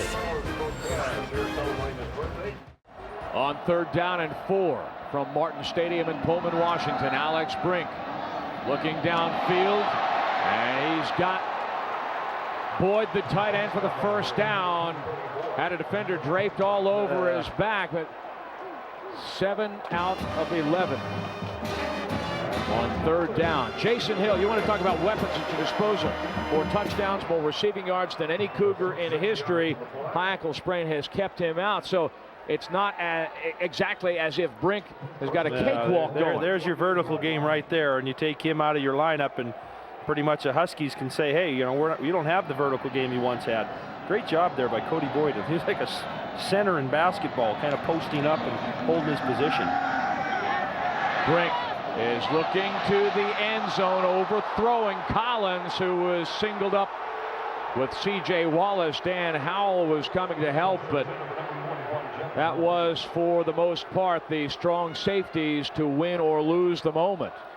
I think this is a good route and maybe not the best of throws. I think Alex could have put a little more air under this and given Jed Collins a chance in the corner of the end zone there, but I think the pressure might have had also something to do with it. When Alex Brink was feeling a little bit of the pressure, maybe that'll release it a little sooner than he wanted to. Wallace back in the ball game after suffering an injury in the 2nd quarter. Dillon on the swing pass, got a nice block from Boyd. Fontaine, the quarterback, steps up. I don't know if he got a good block. He got away with one. I think Bill Doba's been working the sidelines with that official, and he basically just grabs and tugs Dan Howell down right there and doesn't get called. Quick little hitch route here. Cody Boyd right there, the back right hand on the jersey of Dan Howell, and we don't see a call there. That might have been one of those Pullman, Washington calls there that you're not going to see when it's a home team. Yeah, that would be Mark Rippin, R-Y-P-I-E-N. Saying that. Can I get Earl fined? Sorgan, the Pac-10 supervisor of officials. Dillon pays it off. Can I get fined? They wouldn't fine you. You were the MVP of the Super Bowl. Give more reason to fine me for that. Dillon has a 1st down. Came back for the ball after Brink underthrew him a little bit. Dillon has a team best 6 catches, 32 yards. Yeah, he's performed very well. Big time on 3rd down too. Has moved the chains on several occasions here. Nice job by Alex Brink, taking what the defense is giving you. Trying to hit the corner route. They got a hitch corner in on that one. They took away the corner, but they gave you the hitch on the outside. Alex delivered. 1st down Cougs. Another nice drive. Washington State is back in the red zone. Brink off of play action. Touchdown. Finding Gibson. Well, you gotta hang on to it. That thing opened up like the... How about the Red Sea? That would work. That was the sea I was looking at. Call him Moses Caspian, Gibson if he hangs. Call him Moses Gibson if he hangs on to that ball. Nice job looking off the safeties.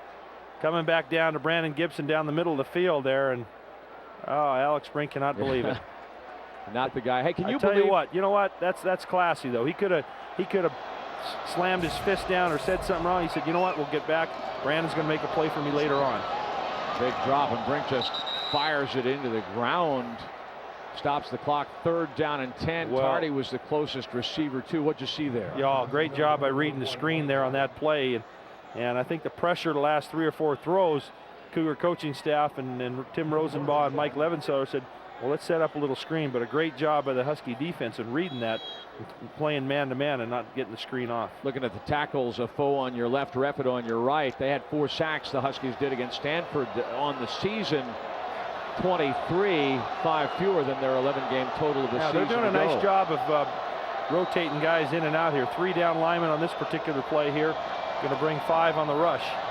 Brink looking for Boyd, who could not detach from Scott White and Jason Wells, and it is 4th down.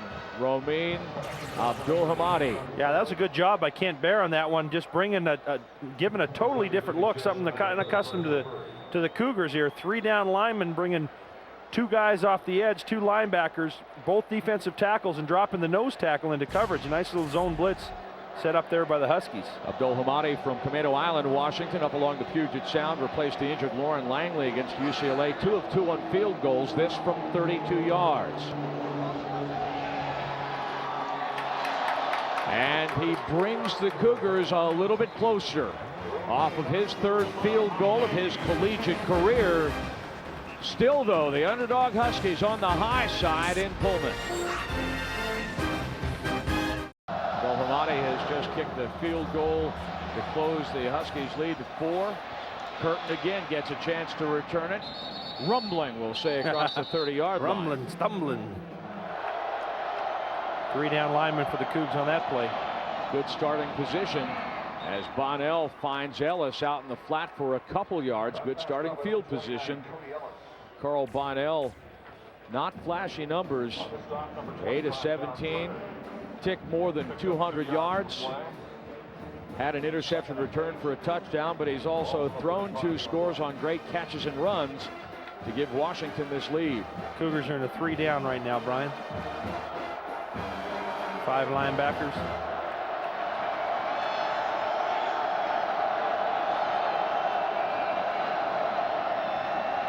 Bonnell under pressure, escorted by Evans, the rush linebacker.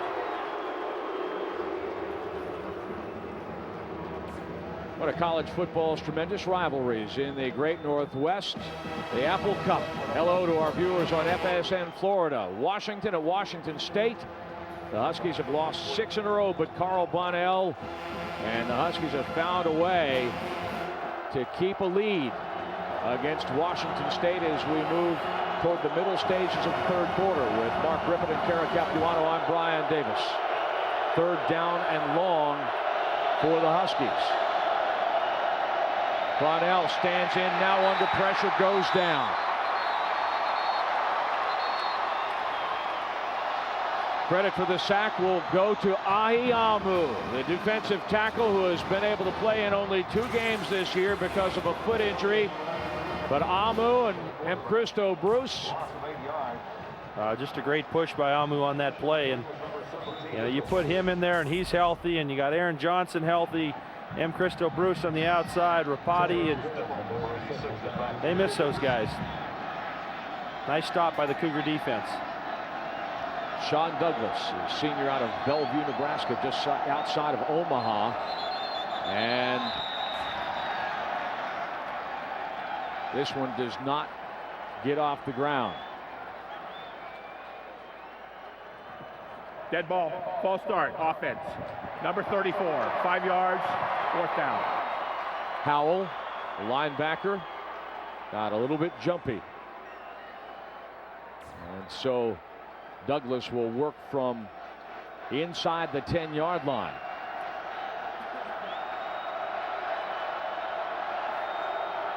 Cougars looking anxious. Pressure comes from the edge. Douglas angling Dillon to his left and out of bounds into the Washington bench. The 99th Apple Cup meeting between Washington State and Washington. Cougars trailing by 4, trying to win 3 in a row for the first time in the history of a series that started in 1900. Alex Brink handing off to Dwight Tardy, nearly got out of jail, but then Donald Butler came in to fill. Butler has been injured playing as a true freshman. Missed a couple of games. Made a good play here to hold Tardy in check after a 2-yard gain. He's got 15 carries, 90 yards and a touchdown, does Tardy. Yeah, and I think that was one of the keys coming in here. The Cougars had to be able to run the football. Having 2 of their top receivers out, Alex Brink take a little bit of pressure off him. Mr. Tardy needed to run the ball a little bit more. The Cougars need to run the ball a little bit better than they have the last couple of weeks. Play action to Gibson on the edge, extending across the 45-yard line. I always get nervous when they extend, because if their knee ain't down and they extend, that ball comes out. I know Coach Doba probably doesn't like it either. A great effort, but got to be smart in a situation like that, and he was. Matt Fontaine, the senior from Oakland, California. Deshaun Goldson went out of this ball game with back spasms in the first half. Fontaine has been reduced to a secondary role after spending a lot of time the last couple of years in Washington starting lineups, but he has made some plays for the Huskies. 3rd and short now for the Cougars. Play fake, and underneath the coverage of Fontaine, they're going after him. Gibson can't hang on to it. Brink would probably like to have that one back. Absolutely not a good throw. I don't know the depth of the route, but one way or another, wasn't a good throw by Alex Brink. And you know, that's Gibson's been one of the guys that have been making first downs and moving the chains, but that incident just wasn't a good execution by the Cougs.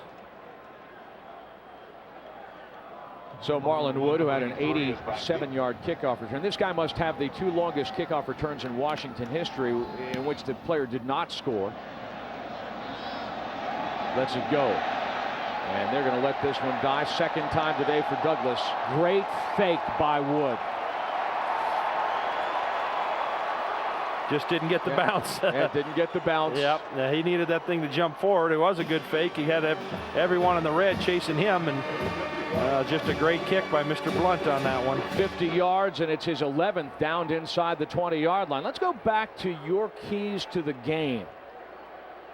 As Doba. Well, I think one of them, Washington State had to be able to run the football better than they've had the last 2 games. Huskies didn't have a turnover. They turned the ball over for a touchdown. Special teams, Huskies have gotten a touchdown or a great kickoff return on their special teams play. So some of the things coming to fruition. Others need to be done a little bit better. Cougars rushing the ball much better this half, Brian, and they need to continue that to wear down the Husky defense. They go back to James. He's got a little more beef to him, and he gets a couple on the play. Washington with only 19 rushing yards this afternoon. Bonnell, his average per completion is about 25 a crack with those long catches and runs. Hey, we're not worried too much about percentage. Cougs got some heat, can bring some heat.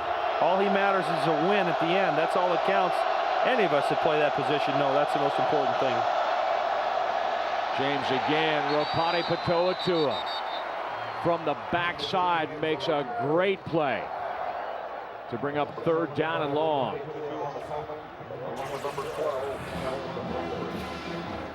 Patoa out of Spanaway, Washington. Missed time with a knee injury. But back today with Amu to give, for instance, and Christo Bruce a chance to wreak havoc off the left side as they have been able to run more 4-man fronts. Washington 2 of 8 on 3rd down. They move the pocket. The blitz is picked up. Gathered in Sonny Shackelford's first catch of the afternoon, and it is a big one for Washington. And he's a big play guy. Nice job. Nice call by the Husky coaching staff. Get Bonnell outside the pocket. Give Shackelford a time to get down the field. Stretch. He's one of the guys who can stretch the Cougars vertically, and you got to be aware of that. Came back nicely for the football. Good catch, good throw. Big first down for the Huskies.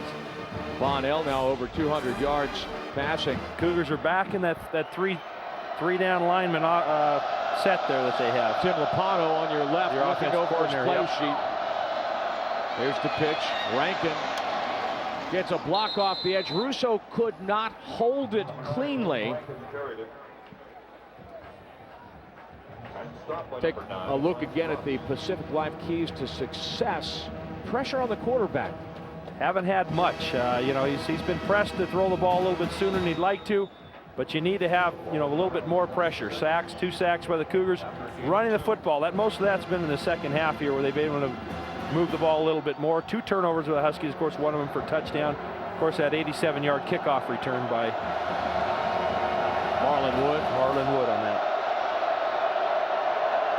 5 receivers, no tight ends. Boy, if they're going to bring pressure, now would be the time. Shackelford, gets away from Brackenridge and is very close to the line to gain. And off that spot, he's got a first down. Yeah, that's a great catch and a great run. Brackenridge smacked him right up in the mustache, but you got to wrap up on a thing like that, Brian, and you can't be able to just come up there and put a good thump on these kids. These kids are strong. Good job releasing the football. Nice catch by Shackelford. Good job releasing, getting yards after the catch. Shackelford, a team-high 49 catches on the season. He leads them with 7 touchdowns, but only 2 his last 6 games. He did throw a touchdown pass to Russo in the Oregon State game. Well, I think that Cougs got to be aware of that right now. They haven't done anything. They haven't had to do anything. The Huskies haven't. But usually when you're in the lead, some of these trick plays, you know, where the Cougars trying to get their nose, you know, getting that little nose candy, getting up there, wanting to hit somebody, that's when a big play usually happens. Can you use a different phrase other yeah, than probably candy? is not the best phrase. First down marker brought to you by Overstock.com with live customer service and an online best price guarantee. Shopping online has never been easier. Overstock.com. That's Cougs got to be aware of that. They practice all week, knowing the Huskies at some point in time will have some trickery up their sleeves. And this might be a great time to have it when you got the lead. Bonnell hits his back foot. Russo makes the sure catch. That's his first catch of the day, too. All of a sudden, the wide receivers, the main men, are getting into the act. Anthony Russo, the junior out of Lakewood, Washington, south of Tacoma. Big Air Force base down that direction. Fort Lewis is also in the neighborhood, the Army base out of which many of our men and women who are now over in the Middle East. From Russo's neighborhood. And this game being broadcasted to our troops. Bonnell, 5 of 7, 106 yards in the second half. 3rd and short. 3 and 9. Washington on 3rd down. He's going to go for something more. Mark Palida has the first down. The fullback with only 1 catch on the season. You know, we're seeing everything this game. Well, if you're down to your, you know, 2nd, 3rd string guys, they're going to make their 1st or 2nd catch. But this is exactly what the Cougars talked about. Scott Davis and Eric Frampton talked during the week about how they didn't know how to game plan this, how to practice for Washington, because out of the bowl picture, the Huskies they could throw out the playbook. Yep, they can put anyone out there, and you have no idea what they do or how they game plan against them. Very difficult for the Cougar coaching staff. There's Bonnell's bottom line. Off of play action. There is pressure. Bonnell dumps it down the sideline. Nice play by Carl on that. Yep, good pressure by the Cougars. The only thing I question is he had a defender. He just needed to step up in the pocket. He's stepping outside into pressure versus stepping up inside. Right there, he could have stepped up inside his blocker and maybe made a throw downfield, but he did a nice job getting outside and throwing it away. Now, how about Brian Hall and also Mike Grace, who had an interception return for a touchdown at Stanford. Bruce working the other side, and those guys will get chances because Bruce occupies so much attention. Double and triple team. Bonnell, swing pass Shackelford, looking for a block from Stanley Daniels, his big left guard, the senior from San Diego. That would be Stanley Daniels, the 2nd, by the way. Gain of 4. 3rd down and 6. Cougars given a bunch of different looks on the defensive front. I don't know if Eric Johnson got hurt, but right now they're down to 3 defensive linemen. That's what they're playing predominantly. Daniels, a tremendous example of toughness and desire. Daniels' father was murdered when he was a boy. His mother fell into drug trouble. He essentially raised his brothers and sisters by himself. Tyrone Willingham says, you know, he's lost his edge. He's become a man playing football at the University of Washington. That's a great story and a great testimony. You know, a lot of times those things get overshadowed, and there was a guy putting pressure on Bonnell, raising his hands and screening Bonnell and Christo Bruce. Absolutely, he actually interrupted the throw, and you can't throw it through his arms. You have to throw it around his arms, and in doing so, you throw it behind the receiver. Forcing Sean Douglas and the punting unit onto the field for Washington.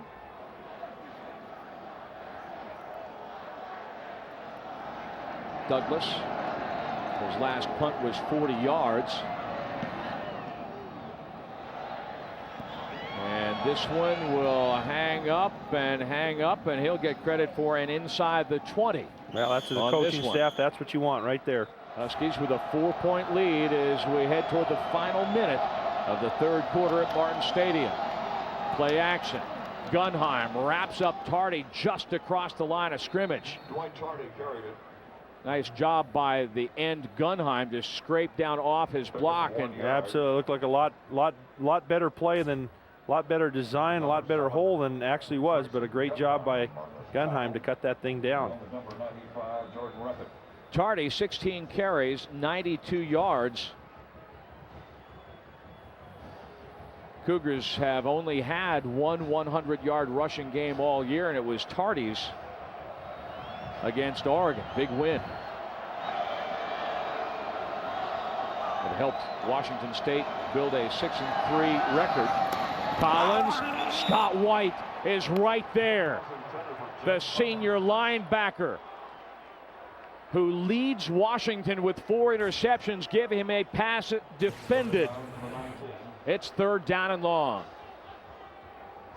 Good job here. He's a good football player, probably one of their better linebackers. Chris Tormey is a tremendous coach, and he takes a lot of pride in his linebacking core, and they've played well tonight, and he's done a great job not only in the running game but also defending the passing game, as he made a nice defensive play against Jed Collins.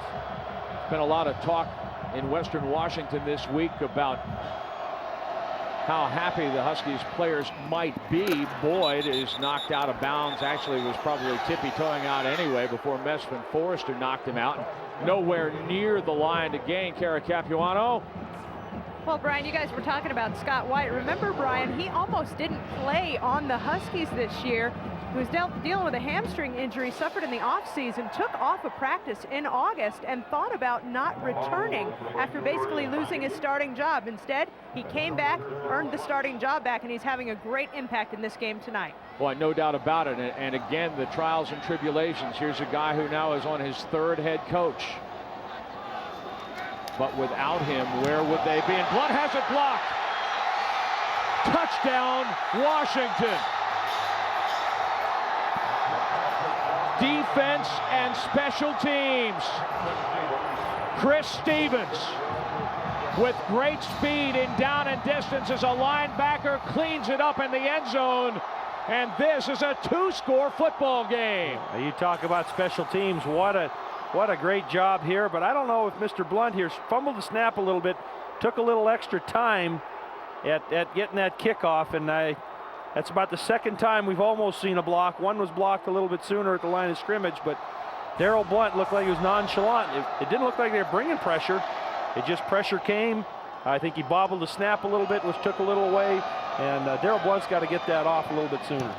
Bronstein under heavy pressure with the extra point. You count that one, and just like that, it's an 11-point lead. Just that slight bobble right there. Just a slight bobble to snap, that fraction of a second, Brian. There's a reason that Chris Gardocki has never been blocked in his NFL career, because his ability to get the ball away is about a 1/10 of a second faster than most of the punters in the league. There's a sense of urgency. And I know as a punter, if you're going to fumble the snap coming back to you, there has to be a sense of urgency. And it looked like Darrell just went through his regular routine, but with that, it threw it off just enough. What have we not seen here today? We've seen an 80. It's not over with yet, not even the 4th quarter. We've seen an 87-yard kickoff return. We've seen catches and runs of 64 and 69. The Cougars have returned an interception for a touchdown. We have truly seen everything here today. Somebody maybe throw it at the kitchen sink. That might be coming later. But you got to give the Huskies credit. They've been on the positive side of 3 of those big plays. And that's what you see right now, a 2-score game. They're ahead. Special teams is the key. I don't think they can match up man for man, but the one equalizer is their special teams is outplaying the Cougars right now, and that's the difference in the game. Bronstein Another short kick design. Taken by Collins, wrapped up, and he gets out to just shy of the 30-yard line. 7-yard return. Return by number 41, Jeff Collins. And the clock showing triple zeros. We'll turn around and go the other way. But Washington in position to break a 6-game losing streak and drop the Cougars to 500 on the season.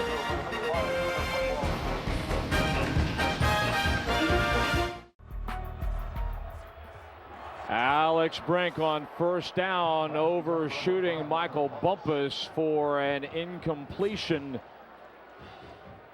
Some big plays, mostly for Washington in this ball game. That blocked punt for a touchdown by Stevens, the first for the Huskies since the Rose Bowl after the 1990 season. Wow. Right now the Cougar offense a little bit out of sync. They need to get something going here. Here's Tardy, ridden down by Scott White. I hate the phrase, throw out the record books, but this just proves the rule as Brink under pressure is going to have to step up and run. Hemphill draws a beat on him, and Brink, that is a shot now. And for a moment, it looked like Brink's right arm went limp. Great effort by Alex Brink. You can see he wants this one too. The competitiveness in him and getting out of the pocket here, and he knows where the first down marker is. He does everything he can. Again, that Husky defense has been impressive today. They'll measure. On the backside of that play, you saw 95 White, Jordan Reffett, the Husky from Cougar country, who mentioned that he's married. He even gets it at home. Got home last week, made a tackle near the goal line in the Stanford game. His wife said, you know, if you'd have hit him harder, it would have been a safety. 4th and inches. Yeah, they haven't put their punt team out there. Well, at this point, a 2-score game. You're at midfield. Yeah, you give them Washington a short field. Huge play, though. You put a lot of faith in your defense if you don't get this one. Cougars 8 of 18 on 4th down. Washington has allowed conversions on 10 out of 17. Brink the push. First down. And he's got it. Alex Brink with the ball. And that's another. Now at this point, that's just mano-a-mano. Tight splits by the offensive lineman. Huskies putting 9 guys, 8 guys in that box there. Good job, good surge by the offensive line of the Cougars.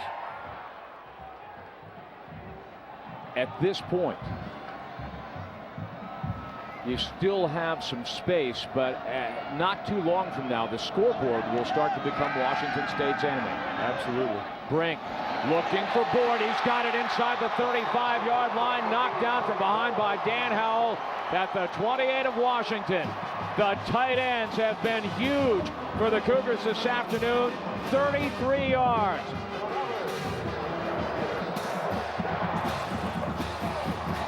That's a great job by Alex Brink. Play action fake, freezes Dan Howell. Cody Boyd has an opportunity to get in behind him. Good throw, good catch, first down Cougs. Big series for the Cougs here. Boyd 5 catches, 60 yards. That just shows you the play action fake will do. Just enough to grab Dan Howell's attention. Play action, Brink looking for something. He's not going to find it. Ooh. And the Butler did it. I tell you, Alex Brink is one tough cookie. Dan Howell goes about 225 here, and Alex Brink isn't going to slide. He's a competitor. I question sometimes your smarts in a situation like this. They need you at the end of the game. Great effort. Dan Howell comes in and gives a pretty good lick on him. Yeah, and Butler's in there too at 6'1", 240, and Howell is 6'1", 2 1/4. About 450 pounds or 470 pounds. Like a crash test dummy in there. Bumpus, another big catch on the inside slant, and appears to have the first down. No dummy, Alex Brink. He's also a repeater. We talk about Cody Ellis, but Brink was also named this week to the Pac-10 All-Academic team. Yeah, smart kid. Both these coaches value the education with their student athletes as much as anything else, and that's a neat part about that, is that they're here for play football, be competitive, have a great experience, but also get their degree and move on to life after. 19 first downs now for Washington State to 11 for Washington. Play action, Brink looking for Boyd. It'll contact with C.J. Wallace. Boyd was leaning into the defender. It goes as an incomplete pass. Yeah, it's good coverage there by C.J. Wallace. Little pump route. He didn't buy on it. Cody Boyd did a little out and up and stayed with it the whole way. Little play action fake. Try to freeze the linebackers. Nice job by C.J. Wallace staying with it. Washington State seemed to lose almost all of its offensive momentum in the third quarter, but has it here in the fourth. Back in the red zone. Swing pass, Gibson looking for a block from Bumpus off the edge. Didn't get too much, but it is positive yardage. And all of a sudden, Brink has thrown 100 passes without an interception, 100 straight without a pick in the Apple Cup going back to 2004.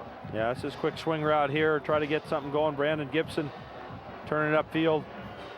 I've been very impressed with the Huskies' speed on defense. I mean, they rally to the football for a team for all intents and purposes. Got nothing to play for other than the pride of the recruiting bragging rights, and they're playing hard and they're hustling the ball. Actually, Bumpus did get his man, but White and Gunheim got over there in a hurry to finish the play. Gunheim's a defensive lineman.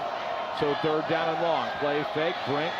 Good protection all alone. Cody Boyd. And he almost dropped it. Touchdown, Washington State. Brandon Gibson dropped one earlier. Cody Boyd almost dropped this one here. Great job, great call, great execution. Rockabye baby, the Cougs are back in the house. Just a little play action fake. Looking to the strong side, coming back weak to Cody Boyd. Nobody there. He cradled that thing and made sure he was going to catch it. Leads the team now, 75 receiving yards on his 6th catch of the afternoon. And he sank to his knees after he caught that pass. You could almost feel the blast of relief up here in the broadcast booth. Cougs going to go for 2 here to make it a field goal game, 28-25. Brink 24 of 42, 230 yards, and now his first touchdown. Collins in motion. They roll the pocket that way. Brink cuts it back to the backside, and do we have it?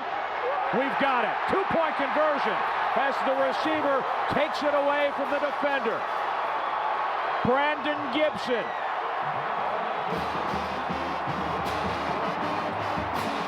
Was covered like a blanket. What a nice You want to talk about mano a mano, there you go. There you have it right there. It'll be interesting to see if they're going to review this based on where he ended up after he caught it. He definitely was in the end zone that came out, but they'll probably review this. Here he is, just kind of sprinting to his right, looking for Jed Collins. Collins is not there, comes back. Nice job. He is in the end zone, dragged out of the end zone. They'll find out whether this is a catch or not. We'll find out in a second. Jason Wells with the coverage. But he definitely looked like he was in the end zone, got dragged out once he did make the catch. Whether he had possession or not, they'll take a review and see. A couple of former Pac-10 officials, Mike Rich and Bill Fetty, here in the press box at Martin Stadium. And they were the ones who called for it. Here he is on the screen right here. The throw. Feet and down. He's pulled out of the end zone, so I don't know. It's a hard one to call.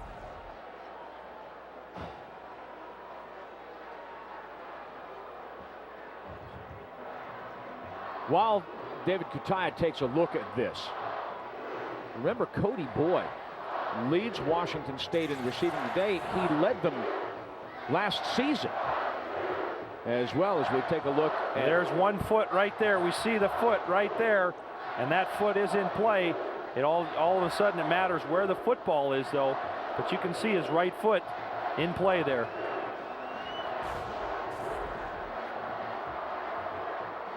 I shouldn't say in play, in the end zone, not in play. 10 plays, 71 yards. Here we go, one more look at it here. Seconds. There's right foot is in the end zone, dragged out of the end zone. Question is, does he? Looks like he has control of the ball there. As long as the ball crossed the plane. Now the one thing is, it's a lot different here because they're relying on sources upstairs. The referees don't get a look at it. They're just hearing from their own committee upstairs. Whereas in the NFL, they go to a booth, they go inside the little camera. Review, the ruling on the field stands. 2-point touchdown. I think that's a good call. And in less than 15 minutes. Yes, exactly right. Time taken with the Cougars on the rally and back within 3 in the 99th Apple Cup.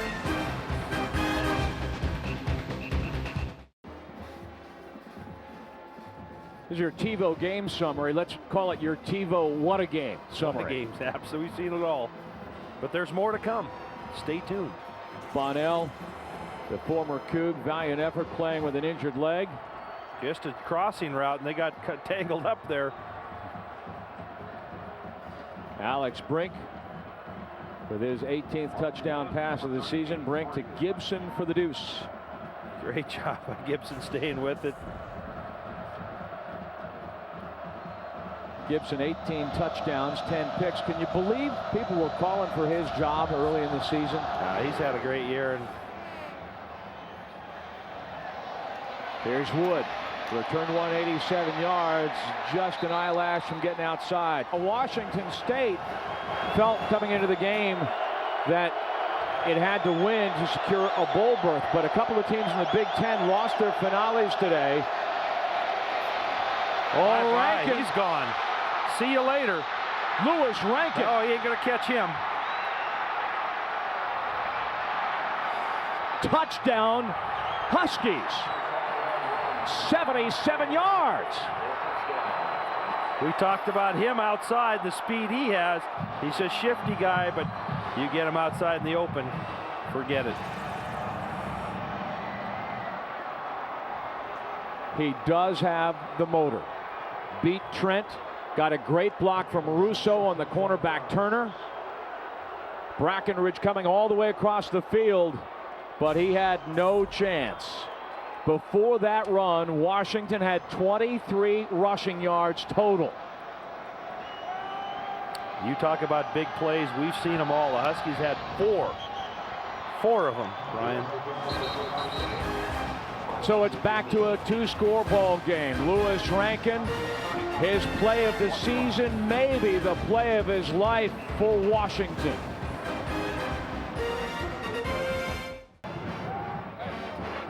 Washington has not had a 100-yard rushing game since very early in the season. Lewis Rankin now 99 yards and 2 touchdowns on 9 carries. How about that for a smack in the mouth earlier this year against San Jose State? Rankin busted off one of 68 yards. Well, you can see he's got some speed, got some quicks.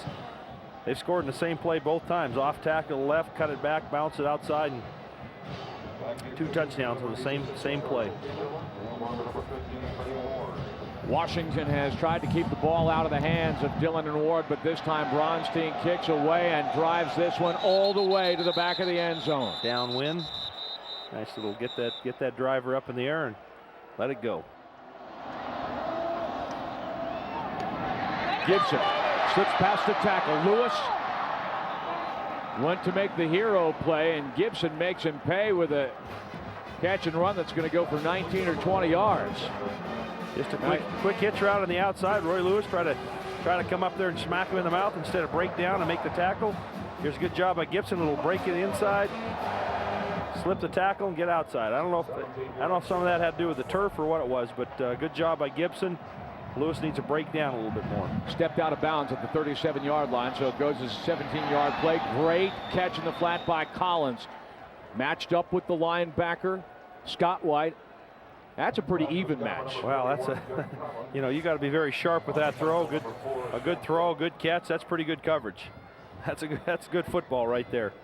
Collins, he's become kind of a go-to guy as they battled through the injuries at tailback.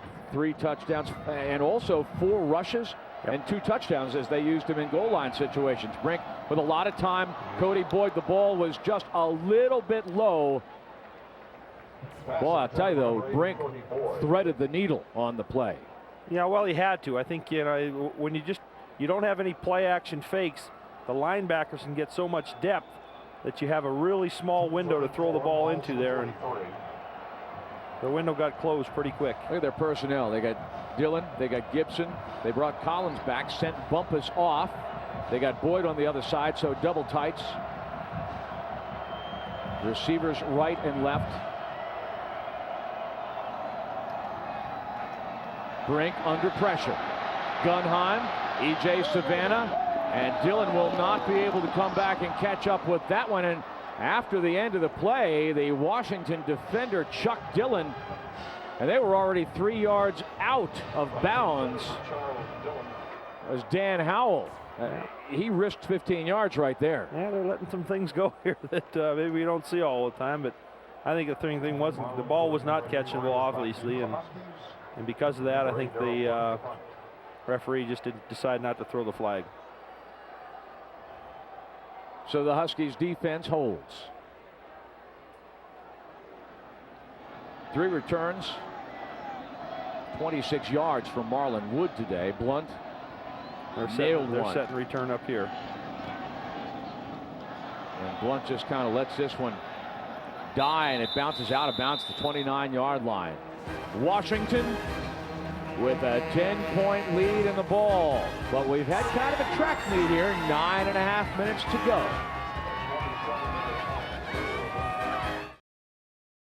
Huskies an underdog coming into this ball game. But with a 10-point lead, Bonnell pump faking, looking for Marcel Reese, has to hold up for it. Great juggling attempt, and they're going to give it to him. Yeah, first down Washington in Washington State territory. This one will be reviewed. What a great catch. Tip, great recovery by Tyrone Breckenridge. Got beat on the pump fake, and just a little pump fake there by Carl Bonnell, and ball's underthrown a little bit. I'm not sure about that, actually.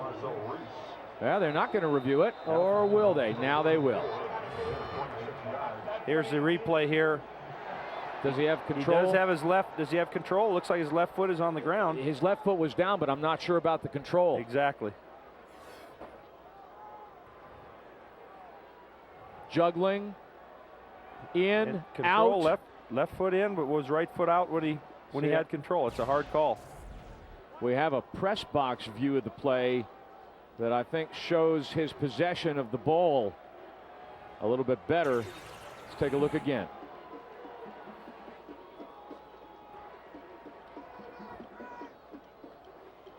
Taking a look as Breckenridge, that's a little too far away. Yeah, that one's a hard one to call, because did he have control when his left foot?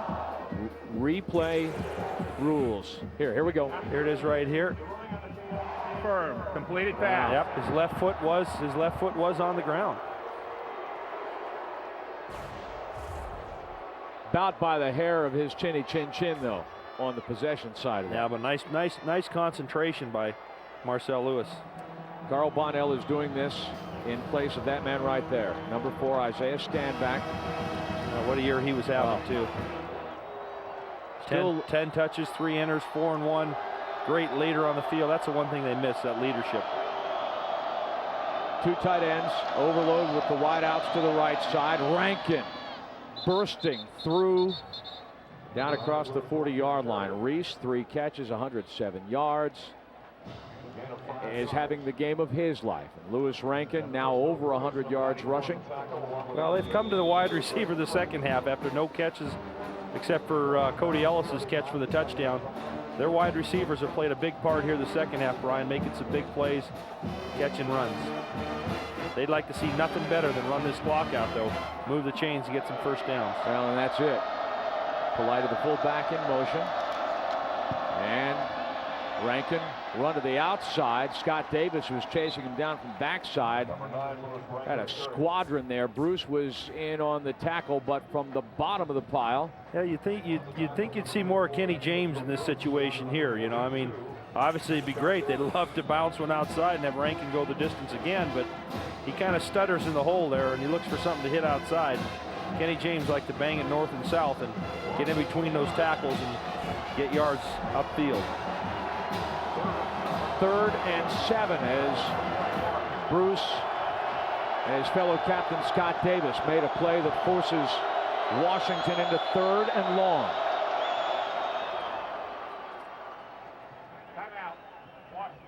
Huskies need time. They have amassed 242 yards of offense in the second half compared to 134.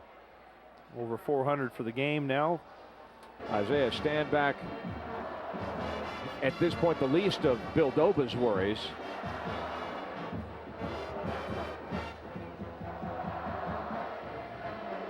But Stanback against Oregon State about a month ago suffered a devastating what they call a Lee Franck injury, and that's foot and ankle, and it's bone and tendon. But he's feeling pretty good right now. He's got that musical thing going for him. And well, I think he's here in support of his teammates too, and you know, you can be a leader from different facets of the game, and being on the sidelines, I think, into this game and helping Carl Bonnell out is just a great thing for him to be here. Well, good football players pass it on, and Stanback, when he became the starting quarterback at Washington, talked to the Hewitt brothers. He talked to Warren Moon, guys who had been there before, and they gave him great advice about how to be a leader. And he said, I came to understand the quarterback's not just another player. Exactly. You're something else, and you know that better than anybody, Mark. Yep. 3rd and long. Bonnell from the shotgun. Pressure. Oh, picked off again by Abdullah. Hussein Abdullah with his 3rd interception of the year. Bonnell has thrown 2 this afternoon. Abdullah coming off of an Arizona State game in which he had a career-high 11 tackles. A big interception here. Well, Carl Bonnell's had a great game today, and a couple of the balls he's forced down the middle of the field, and that comes from experience and just understanding that, you know, when you get in a position like this, you're 10 points up. Let's check it down or throw it away and live to count and come back another day, and he'll learn that from what he's done today, and he'll be a better player for it. Brink, as everything collapses, and Gunheim registers the sack. Grayson Gunheim, Washington's leader in quarterback sacks, gets another and backs the Cougars up. Something about sudden change situations. The other guys have had 3 field goals off of Washington's last 13 turnovers. Yes. You want to talk about rising up stiff? Absolutely. That's what his defense has impressed me all game long. You know, to be able to make plays. Nice throw. Nice job by Cody Boyd putting his head down. But you're right. This defense has been put in some very advantageous situations. They had, instead of pout and moan, the offense hasn't been able to do what we think they can do. They've gone out in the football field and performed, giving up only 16 points in 15 turnovers until the Cougs scored on their 1 interception early in the first half. The flip side of that news about Washington is that they had takeaways in only 1 of their last 4 games, but Tardy emotionally. Oh man, he just put his knee down.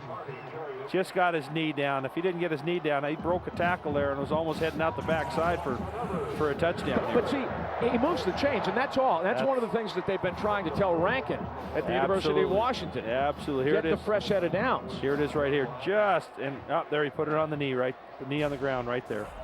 100 yards for Tardy. Out to the flat is Dillon. Can't hang on to the football. He was turning, moving upfield before he caught it.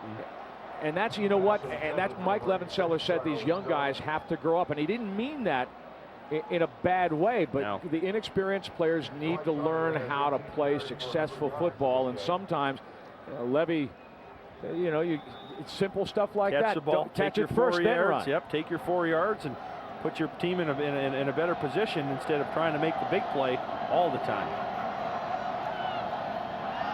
Brink finds Gibson for the first down onto the coverage of Roy Lewis.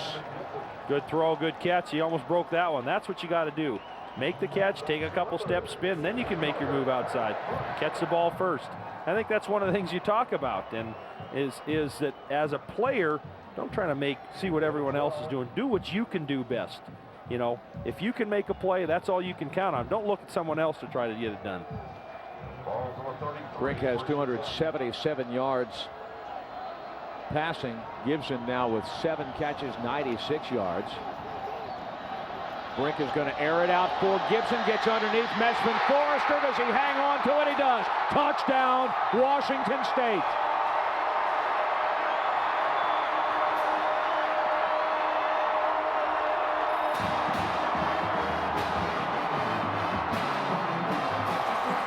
Alex Brink is spot on 300 yards passing this afternoon. Nice job. Pressure up the middle there. Steps up. Makes a great throw. Brandon Gibson, who dropped one earlier. What a catch there. Good job, the offensive line. A little bit of pressure up the middle by Alex. Just steps up, hangs in there, makes a great strike to Brandon Gibson. Touchdown, Cougars. Each side has a 100-yard rusher. Each side has a 300-yard pass? And each side has a 100-yard receiver. Abdul Hamadi with the extra point, and we're back to a field goal all game. I will share with our audience that the former Super Bowl MVP Mark Rippon said that we would be in the 40s before the afternoon was over. Now, he wasn't talking about the weather forecast either. And with 6 minutes to play, there's a lot of time left out there, and we haven't seen. We've seen so much tonight. There's got to be more. Now, talk about a young guy growing up. He set a Washington State record last year. Threw for 530-some yards at Oregon State, but he also threw a bunch of picks. And he said, "I don't care about the record. We lost that game, and I helped lose that game." He's a stand-up guy, and the one thing, you know, he's been able to take the criticism and everything else, but he's played well against teams that have been highly ranked. He came in, had a great game against USC. That was a knock on him, Brian, was the fact he didn't play a good game against a team that had an opportunity to go to a bowl game or something like that. And that's Alex Brink has played well against some of the better teams in the conference and in the country. And that's one of the things he's got the monkey off his back and done a great job with this year. Here's Palida hammering to the 35-yard line. Wow. Early on, it looked like Cal was going to be the class of the Big Ten, and right now, Washington State's defense is the class of this game. Lewis Rankin.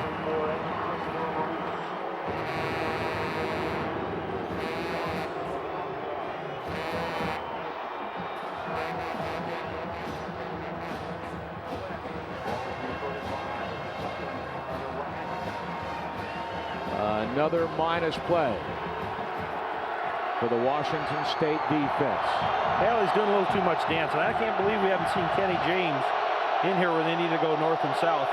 Lewis Rankin made some big runs, but that's a good run right there. That's what he needs to do. North and south, get vertical. Once again, number 9, Lewis Rankin, target. On the tackle, number 75.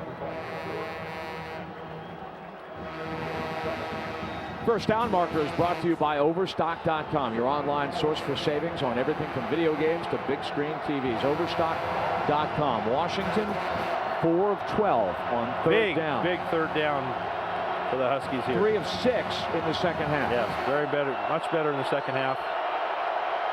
How about Boise State maybe playing for the national championship here? Rankin's got the first down, or does he? Yes, he does. How about Boise State maybe playing for the national championship? I don't know if they'll do it. There'll only be 2 undefeated teams in college football. Well, yeah. Ohio State, Boise State. Then it comes down to that old. Well, Louisville. Argument. No, Louisville got beat by Rutgers. Rob Akey is a bundle of energy at any given moment. That was a big third down conversion for the Huskies. Rankin 14 carries, 113 yards. Akey very emotional. He coaches that way, although he's great with his guys. He doesn't tear them up. He is real He's people. just a very excited, very people-oriented guy. Players love playing for him. Rankin tripped up at the line of scrimmage. Well, that's the one they scored the 2 touchdowns on, was right there. Coming off the left tackle, bouncing it back to the weak side. Now, Steve Dildine got the finish, but Kevin Koyman, freshman out of Maple Valley, Washington, another West Side guy, forced Rankin to change direction and forced him into the arms of Dildon. Yes, he did. And now, you know, the Cougars have been playing shorthanded. They've been playing with 3 down linemen. They're not used to that. A lot of bodies injured on the defensive line. And here they are. They're going 4 down. They've been hurt enough in the running game that they... Rankin puts a move on Turner, the cornerback, and brings up at the 50-yard line. Put a move. He almost broke his ankle. I tell you, and there's a turf. There's an instance right there where the turf was helped the Cougars out. He put a heck of a move on, cut that thing back inside. If he doesn't go down, he might be down the races, out to the races again. Bonnell has quickly gone over to the other sideline as we watch Bill Doba. Gets a word from Tyrone Willingham, and then there's no doubt they'll run this thing down and call a timeout with about a second left. They don't have enough time in the clock. There's your timeout situation, and now they blow it down. Timeout. Washington. Tyrone Willingham had the Huskies at 4-1. It was a pleasant surprise. What do you think he's telling Rankin right now? Son, we get the first down here, we might run this clock out. Rob Akey, big call here. Now, we started to say earlier, 2 Big Ten teams that were in position to grab bowl berths lost today and finished 5-7. So with those guys, with the Big Ten now having fewer teams than they have bowl ties. Yeah, and I know you'd like to go to a bowl game no matter what, but you don't want to limp in, Brian. I mean, you don't want to lose your last 3 games of the year looking at a huge bowl game and then kind of limp into a game. I know it's money for the university. I know it's great, but this is such an important game for the Cougs. To not have to say, hey, we got in because others didn't get it done. We like to get in because we got it done. 2 tight ends. Receivers overloaded left side. Corner blitz is shown from the far side. Rankin straight ahead, and he is stopped short. Well short after a gain of a couple of yards, and it is 4th down. Gain of 2 yards. 4th and 5.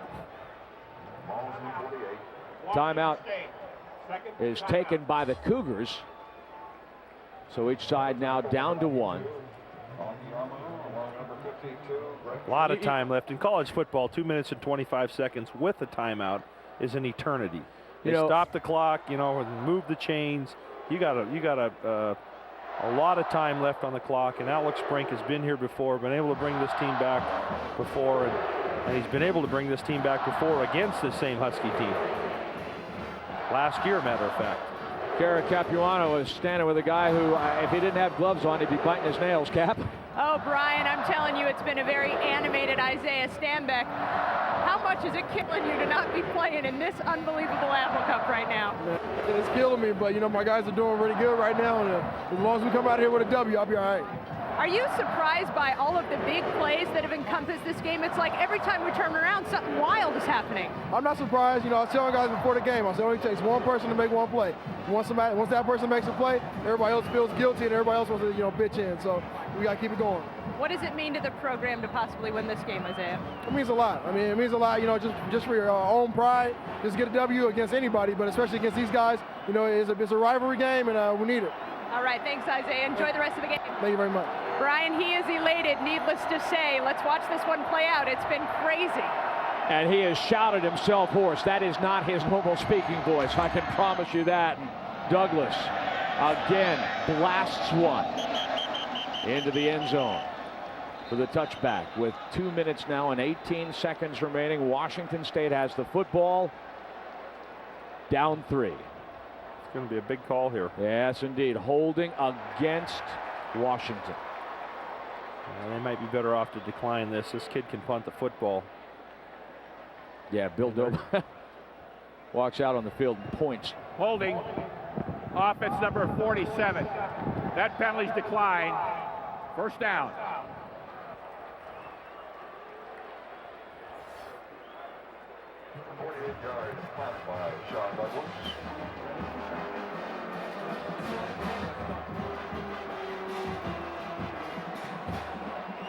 Well, here we go. Another Apple Cup right down to the end, Brian.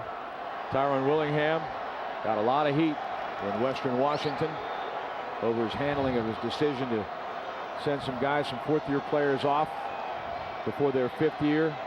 I'll tell you what, I've been around that program quite a bit, and you're not going to win over everybody, but you will win over, well, the majority of the guys in the room when you approach it the way that Willingham has.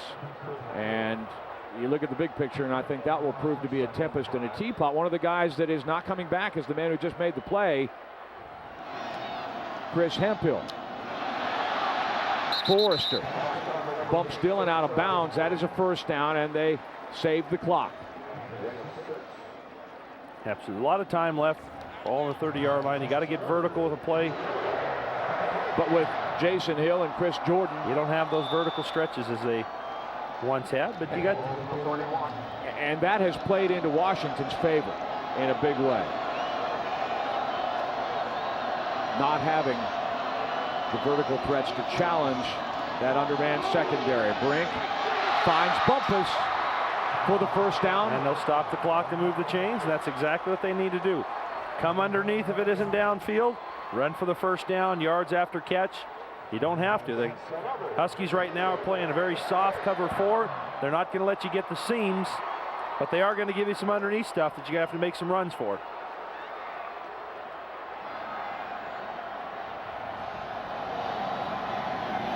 Oh, a little low, and Gibson can't hang on to it.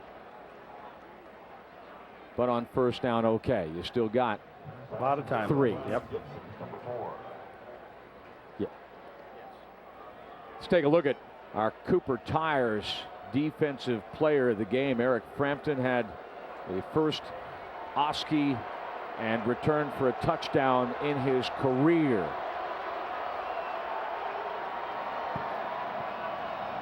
Gave Washington State a lead in the second quarter. Brink is hit, and he is going to just throw the ball away. And Stevens got him, and he's going to lose the down on a grounding call. Yeah, it's a great time for the pressure for the Huskies, and Alex Brink probably trying to make something happen there, but he didn't have a receiver in the vicinity, and he'll get called for grounding here, which would be a loss of down. Intentional grounding, offense. Lost it down, spot on the pass. 3rd down. So 3rd and very long. Chris Stevens, he blocked a punt, scored a touchdown.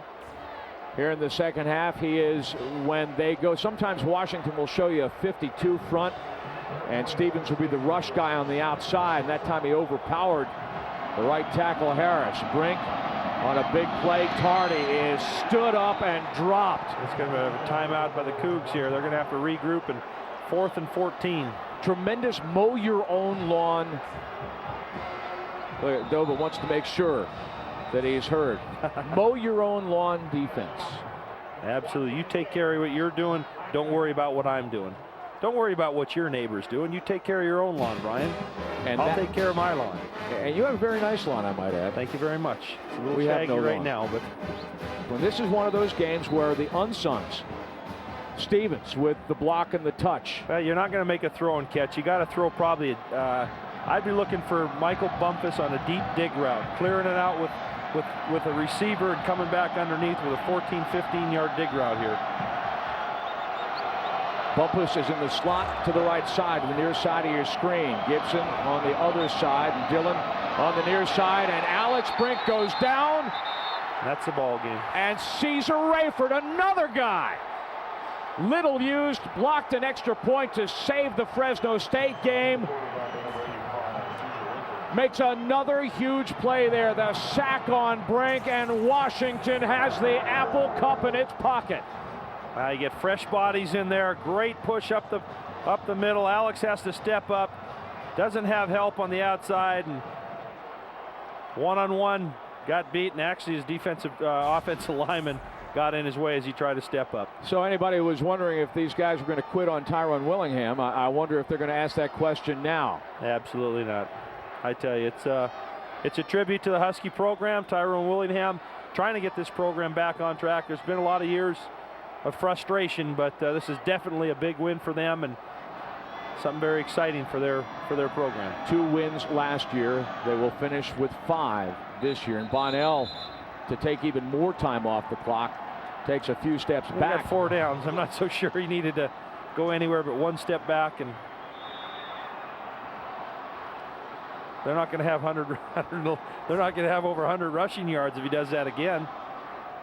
You know, at this point, it doesn't matter, though. No, at this point, you really don't care. The W is the W. 430 yards of offense for Washington. Check that. 382 for Washington, 430 for Washington State. But defense and special teams have made the Huskies winners in the 99th rendition of the Apple Cup. Carl Bonnell, a hero, 271 yards, had an interception returned for a touchdown, but threw 2 touchdowns. And Bonnell, playing hurt, rises up as one of Washington's heroes. Who'd have thunk? What a game. I tell you what, a lot of people played big. A lot of things happened that made this game the way it was, and you got to tip your hats to the Huskies. They came in here banged up and not with a lot going good for them. Came in here and played a great game. For Mark Rippon and the gang, I'm Brian Davis. So long from Martin Stadium in Pullman, Washington.